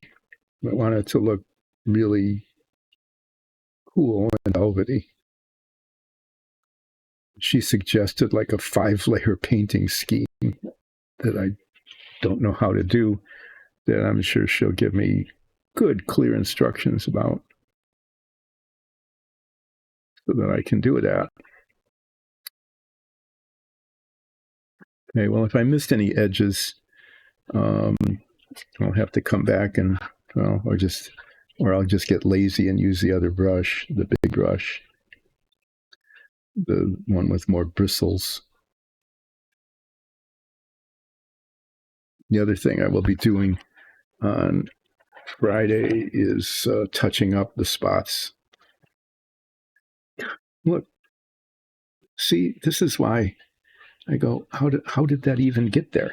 Those parts of my hands, they weren't even near the parts I was painting.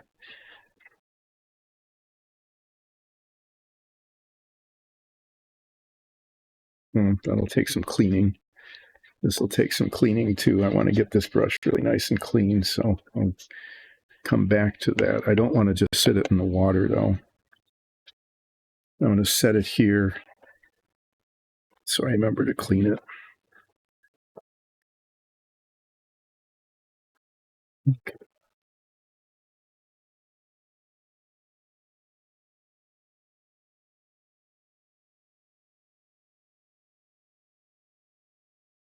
Making everything shiny, shiny, silvery, shiny.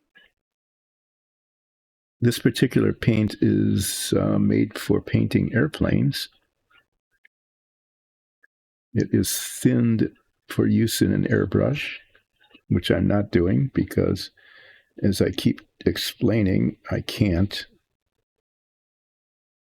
because I am incapable of using an airbrush without disaster creation.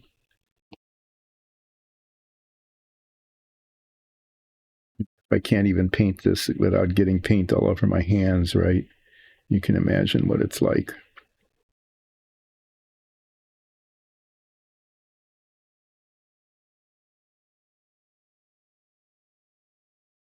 So what's important here is to not miss spots. I'm almost certainly going to miss spots. It is just something that will happen. And on Friday, when I go over this, before I put the green wash on it, and I'm doing the touching up of all the parts that need touching, like the sword hilt and the leather bits around here, I'm going to be very carefully looking for places that need to be painted that hadn't been.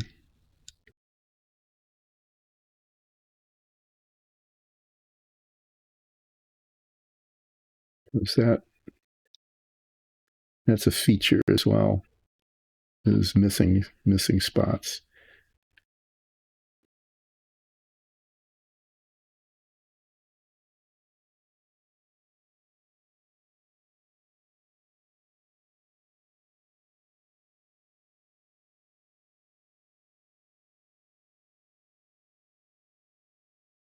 It's like I'm actually going to have to get more paint out.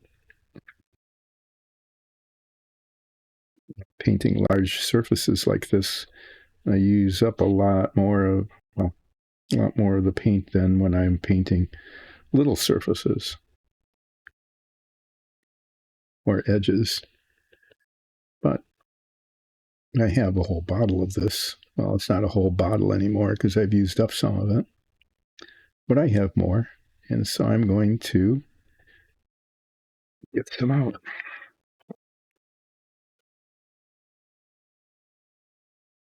Just put it on top of the others.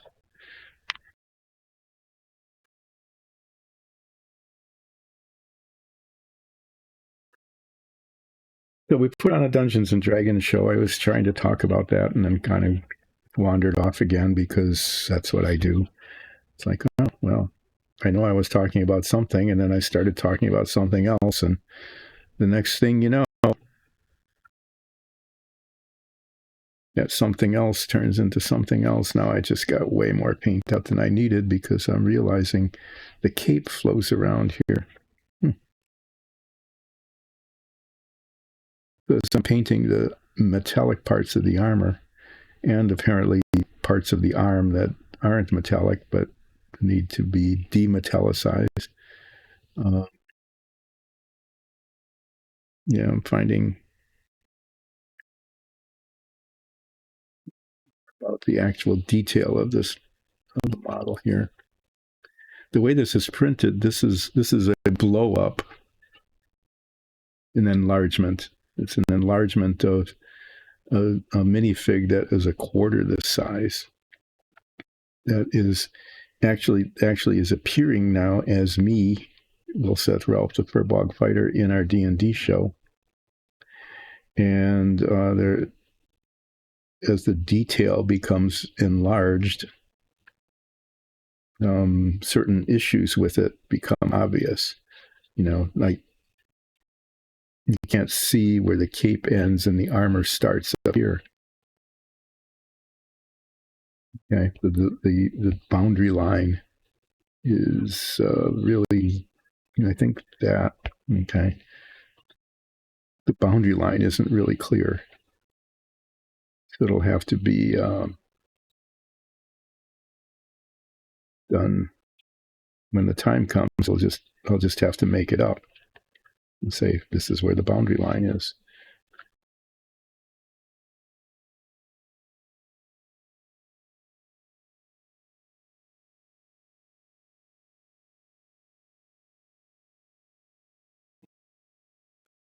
I don't know if I'll have time to do the touch up today.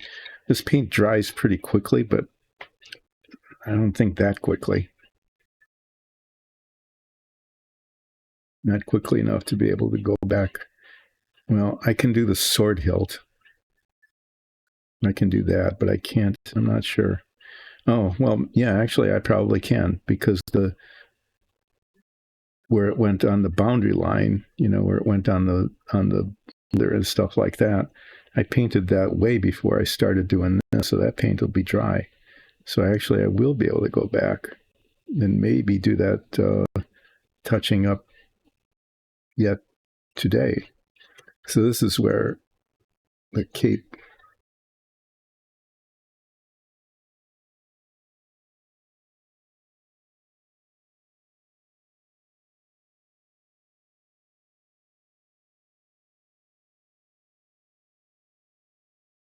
So this silvery stuff here that I'm painting now is going to look like that when it's washed green, and it will be Tashiranuni. What do I mean by that? It means that the armor I'm wearing is from the Tashiranun, which is an elven, not really mercenary, it's just sort of an elven cult group, military, quasi-military cult. And their colors are green and silver. So the metallic part is going to be green, and then there will be silver and maybe even some gold highlights, like around the edges here, the rivets, that kind of thing. I'll ask Zoria, who is an artist, how best to do that. Otherwise, I'll just make it look kind of crummy. Yeah, that wasn't good. So our D&D show streams on Twitch with live chat on Sundays at 2 Eastern Daylight Time. And you can catch all the old episodes on YouTube, and you can even listen to them as a podcast, which is, I guess, kind of cool. And I would really want all of you to give that a try, because it's a lot of fun to do. And I do believe it's a lot of fun to listen to it, or to listen and watch.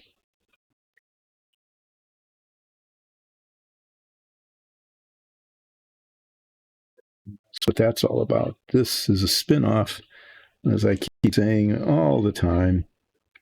We did our own dungeon tiles and minifigs, and when there weren't any dungeon tiles to do anymore, because we didn't need any for the show, I was encouraged to work on building models. And so that's why I did the submarine and the Apollo, and more recently the Lotus-Ford that I'm working on. Okay, now I'm going to clean these brushes, and then I will come back because I got like a half hour, and I will come back and do the at least the leather colored touch up. Well, yeah, and the sword hilt. I'm gonna have to put my head magnifiers on to do that though, because otherwise there's not enough light and I can't see what I'm doing.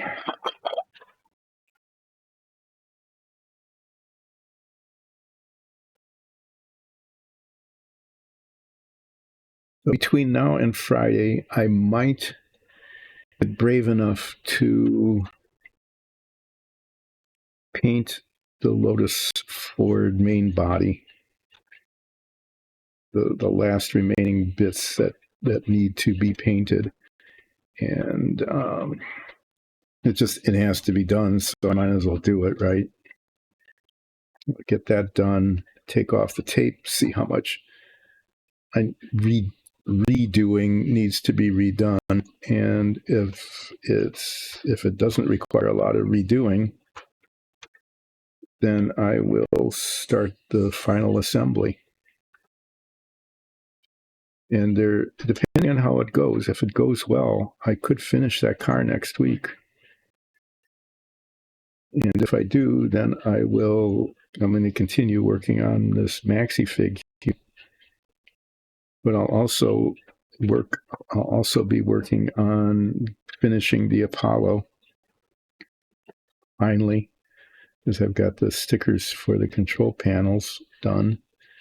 I'll be working on that, and then I'll start something new. And I've narrowed it down to 3 things to work on after I'm done with these other bits.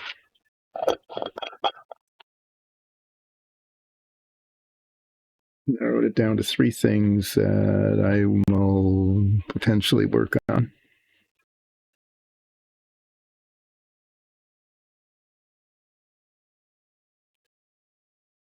Trying to not destroy the tip of this brush. Putting it in the thing that protects the tip. Yeah.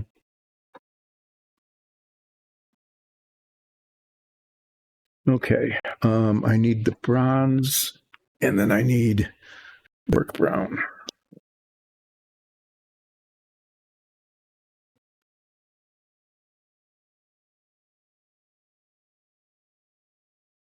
Bronze.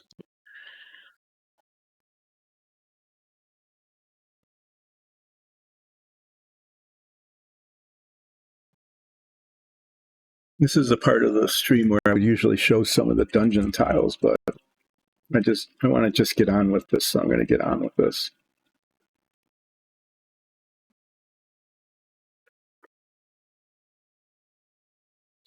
So between now and Friday, I will probably also be conferring with Nicole, our artist, also who plays Zoya Ansul, our changeling druid, who has Fey tendencies and got us into the Fey realm.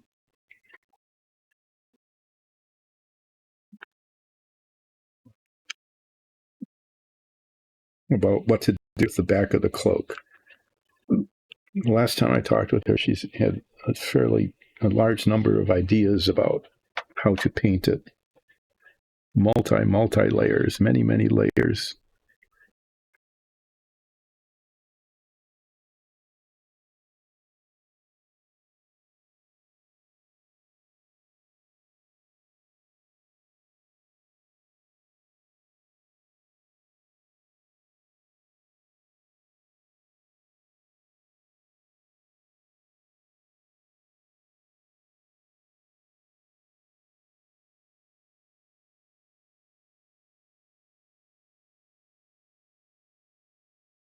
Everything looks so much worse under magnification.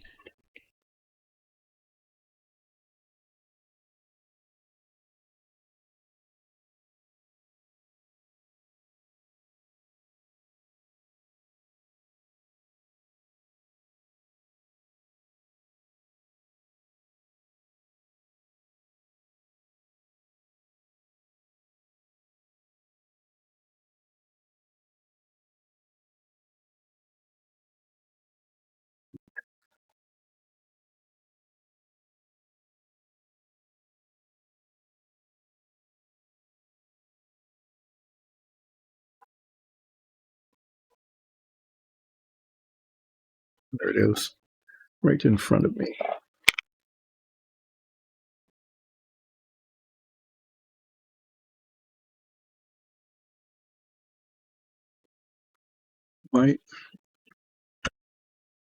No, I just got a huge pop-up.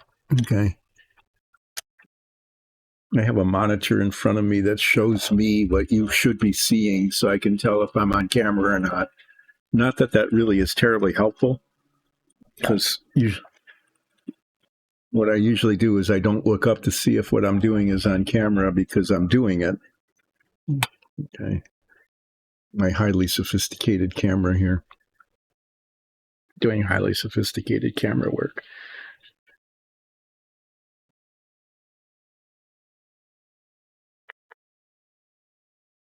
It's got a huge buildup. That's a mess.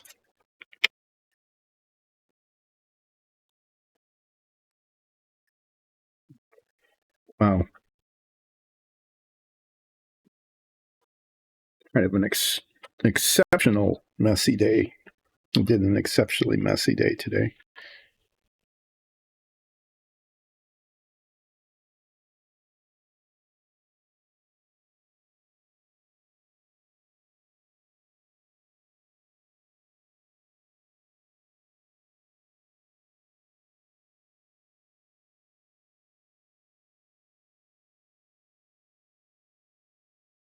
I found this when I built the Fink early on, is that doing detail work on something this large is just as difficult, if not sometimes more difficult, than doing it on a tiny little minifig. You know, I mean, a boundary line is a boundary line, right?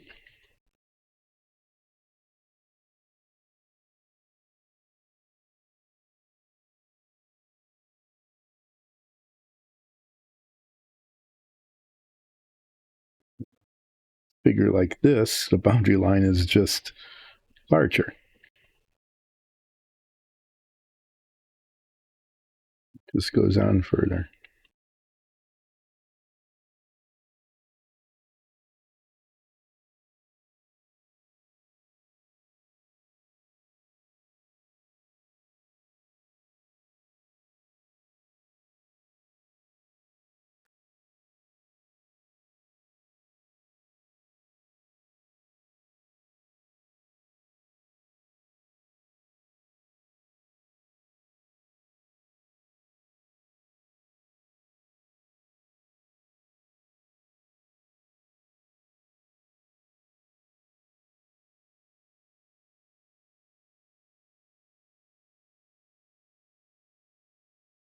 I have to give this cork brown some sort of wash. As it is, it's not, doesn't look very leathery.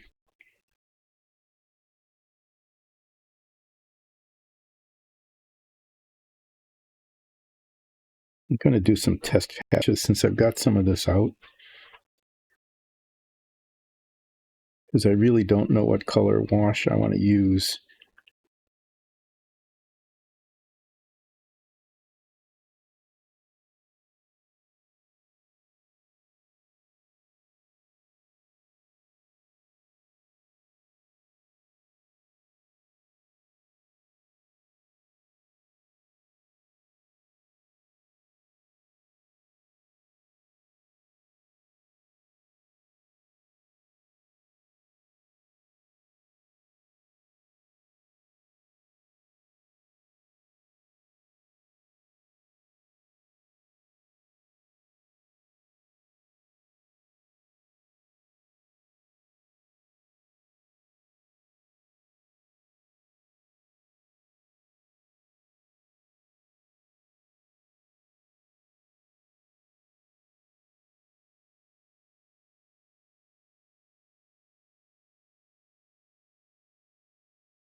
I saw a spot I missed.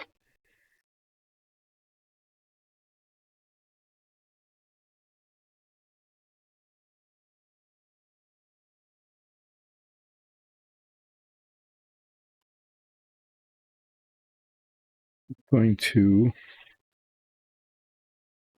do, okay,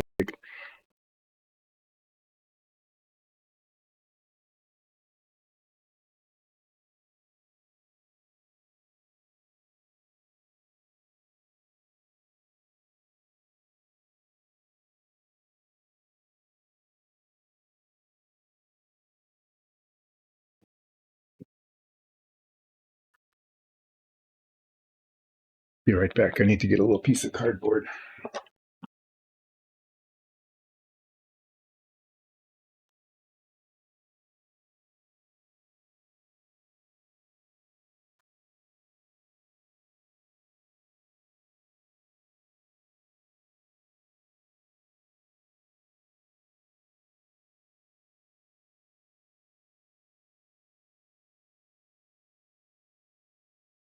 What I'm going to do is get a little more of this this brown, pork brown. I need to decide which wash I'm going to use on it to make it look a little more leathery. So to do that, I'm going to make a test patch on this piece of cardboard.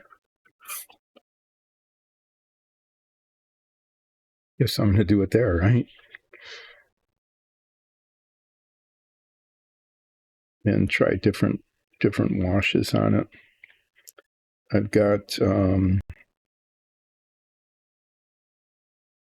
4, maybe 3 at least inks that I can use, plus a speed paint that I can try on it.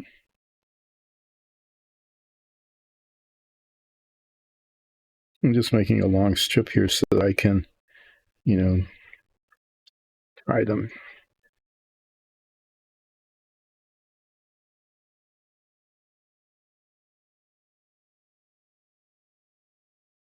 There. I've got a test patch that I can test on. And this is for these bits here where the leather undergarment is showing.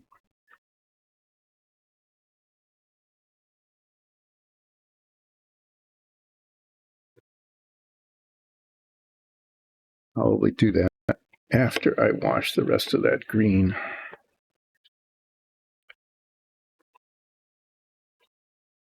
Okay, now it's brush cleaning time. Oh, what's going on? I used to just wash the brushes in water, and that was just fine. And now I'm finding that it's inadequate.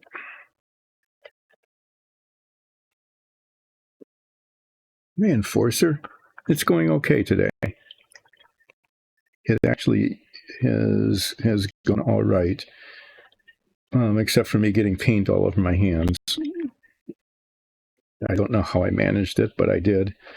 But I'm going to show you the parts of the cars that's done, so you can see how far along that's come, because it's come along pretty well. I've actually been able to spend some time working on the figure, the desktop figure of my D&D character.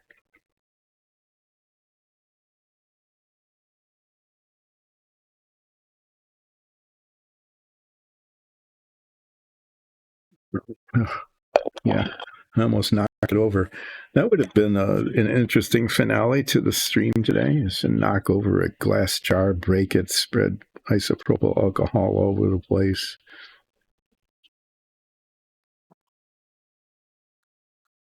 So what I managed to do on this figure is I created a green wash out of some.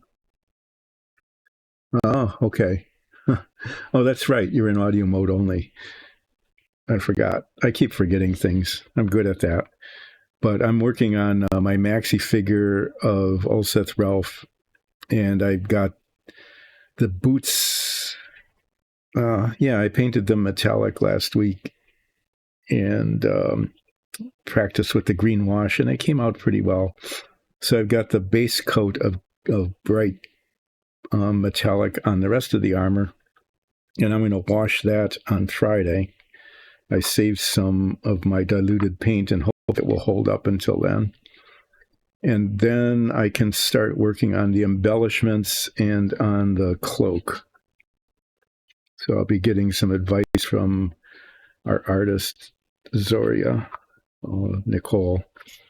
I have a test patch of the leather color that I'm going to on Friday test different washes on it to see which one looks best in terms of making it look not so flat. And then I made some good progress on the car.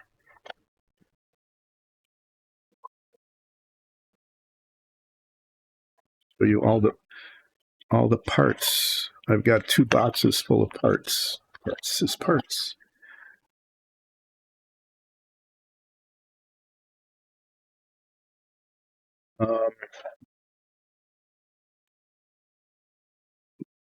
Doing this without knocking things over. So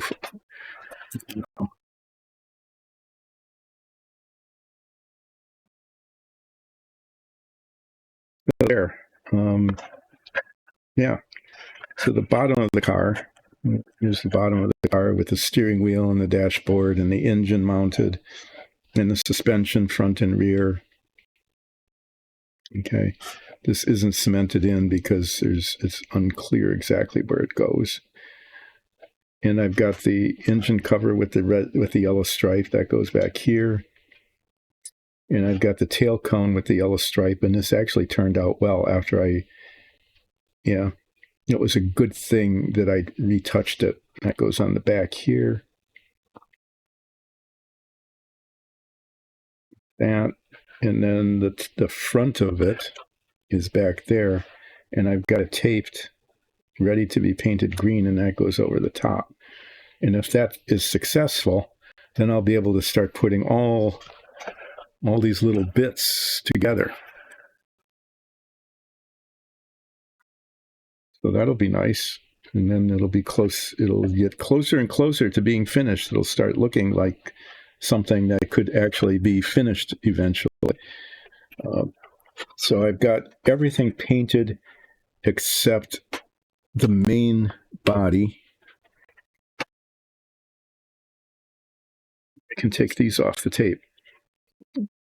These are the mirrors. There's no sense they're on there. I can put them in here in the little container of parts, little container of not lost parts.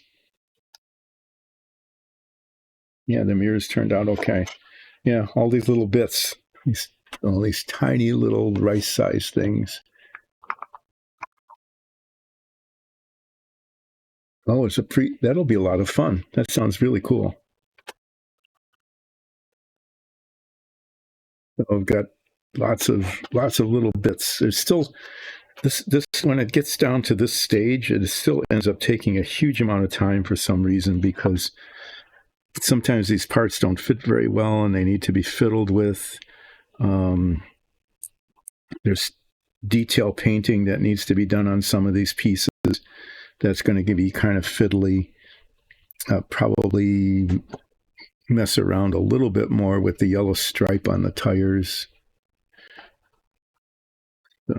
I mean, there's just, you can just see, you can't see, you can hear. I'll just tell you, there's just tons of tiny little parts that need to be attached, and doing that in a way that I don't get cement all over the painted surface and stuff like that.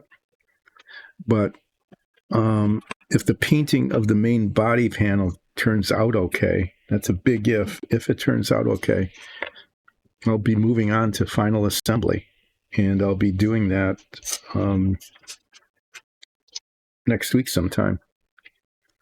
In the meantime, I will be continuing to work on the maxi fig of me, Ulseth Ralph, the Furbog fighter, and trying to make that look, desk display worthy. And finishing up the Apollo command module, I hope, because I have created stickers for the control panels, and now I don't have any excuse to not finish that. And then I will be moving on I'll take the last few minutes of the stream to talk about what's next, because these are actually getting close enough, like weeks, maybe a couple of weeks away.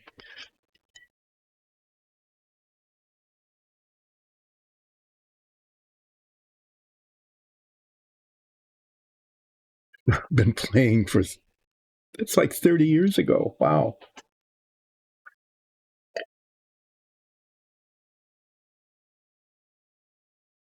I played Magic the Gathering once about like maybe 15 years ago with Nicole, and I have 2 decks. But yeah, it can get really intense. I mean, you go around buying rare cards and creating unbeatable decks. I think at some point, people start getting. Yeah, I know some of the cards are really rare, aren't they? Or even if they're just very powerful cards that are in high demand. I created a green black deck, I think it was. Nicole had like 4 decks. There was a red and black that was really hard to beat. There was a blue and white, which was just incredibly annoying. Anyway, my deck it just got too competitive and too intense, and it stopped. I just couldn't keep up with it. So let me just spend a couple of minutes talking about what I will be doing next. Yeah, and sometimes you can mix 3 colors together, but if I remember, you have to have these land cards, and if you've got too many colors, you can't get enough of them to make it work. I've got an X15 and 1/48 scale, which is really hard to find because virtually every model of the X15 is 1/72. Really? Isn't there a limit on the number of cards in the deck, like 40 or something? But yeah, I guess you can. If you've got the right mix of cards and you're lucky with your draws, then you can. And then they're symbiotic sometimes. The cards of different colors can enhance other ones. It's pretty amazing game. But good luck with that. I hope you have fun. So I found a 1/48 scale one. That was made in the Czech Republic, of all places. I didn't know that they even made models there. I don't know. I should check on eBay to see if this is another one of those $50 models, like the Ford Lotus-Ford that I'm building now. As soon as I cut the cellophane, it was up $50. It's gone. Oops. So I hope it turns out okay. But I'm tempted to do this because they built 3 of these for real, and it was an amazing rocket plane. It did amazing things, and I remember it from when I was growing up. It was when it was active, so I'm tempted to build this one. But I want to build something that's a little less stressful than some of the other things I've been building recently. 100 cards with oh my God.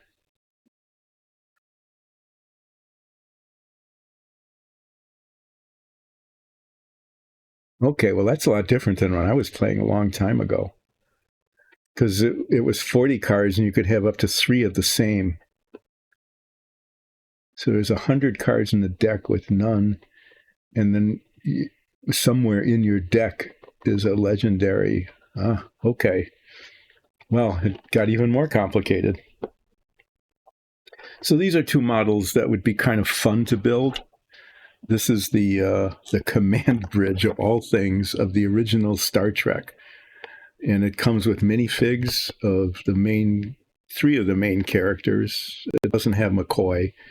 I did look this up on eBay to make sure that it wasn't expensive. And if I opened it up, I wasn't destroying huge value, collector value. It's not. It's like a $15 model. I think you can buy them used as much as about what you bought the new ones. This might be fun to do because it's just look at like the chairs and the minifigs that look sort of, but not quite like the actual characters. Wow. Okay. So you have to have a lot of, that requires a lot of cards to have 100 card deck. This one is kind of fun. This is the Sci-Fi Dynamics. I have no idea why I even bought this. It's 1/144th scale, so it's a real tiny. It's a little bitty model. As far as it's not like 1/48th or 1/32nd or anything. It's of the rumored existence of the Aurora back in the 90s, especially. This was rumored to be a hypersonic plane flying out of Area 51. And they made a model of the rumor. And so this would, and it's really, there's hardly any parts to it. Okay. I mean, it would just be painted black with, I mean, that's it. That's the model. That's all there is to it. Here, you can't see what I'm showing you. I mean, that's it. That's all there is to the whole model.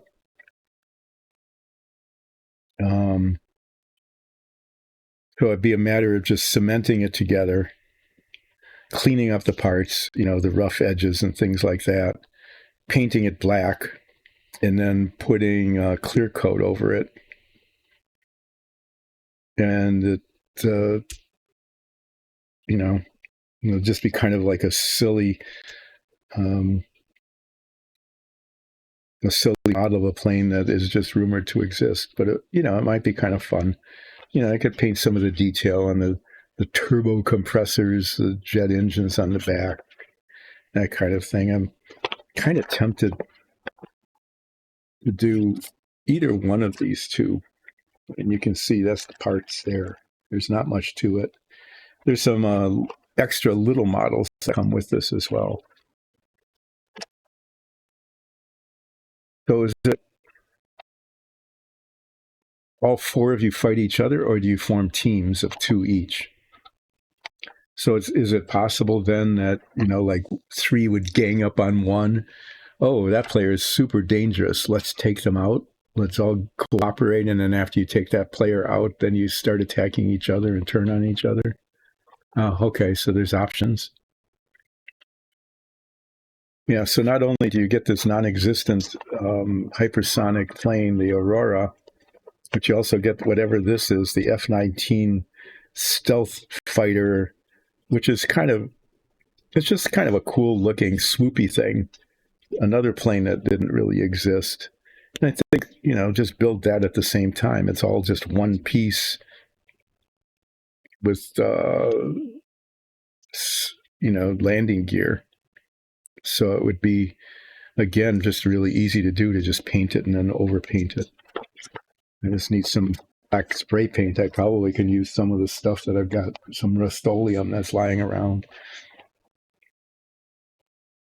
So I don't know. This would be really quick and easy to do. Oh, okay. So the game has changed immensely since when I started playing it.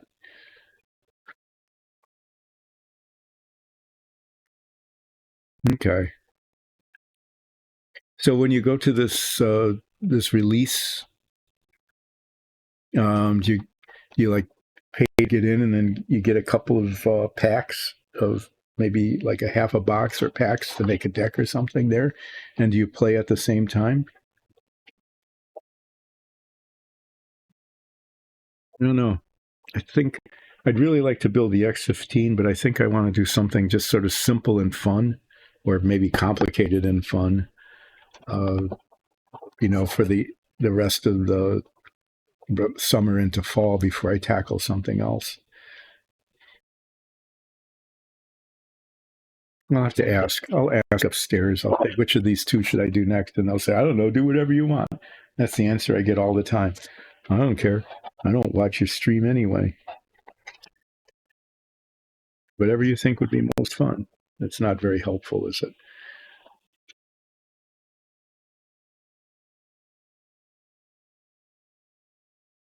Okay. Yeah, I've heard it. I remember. I didn't play, but I've heard of these releases where you just get a box, and you do that.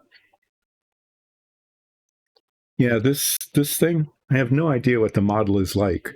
It might just be a terrible model, just in terms of quality and things of that sort. but I think it would be silly. You know, I mean, it just look at it. It just doesn't look like it's a very detailed model. I might be wrong. I mean, this would be quick and easy and just kind of dumb.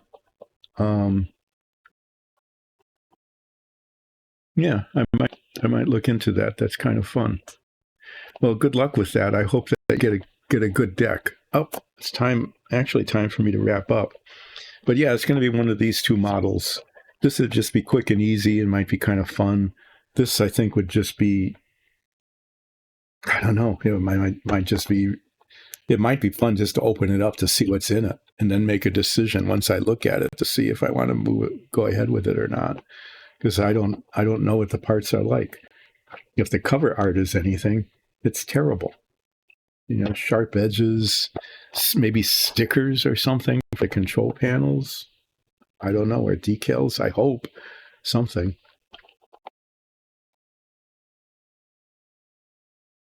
Well, it's just a game, right?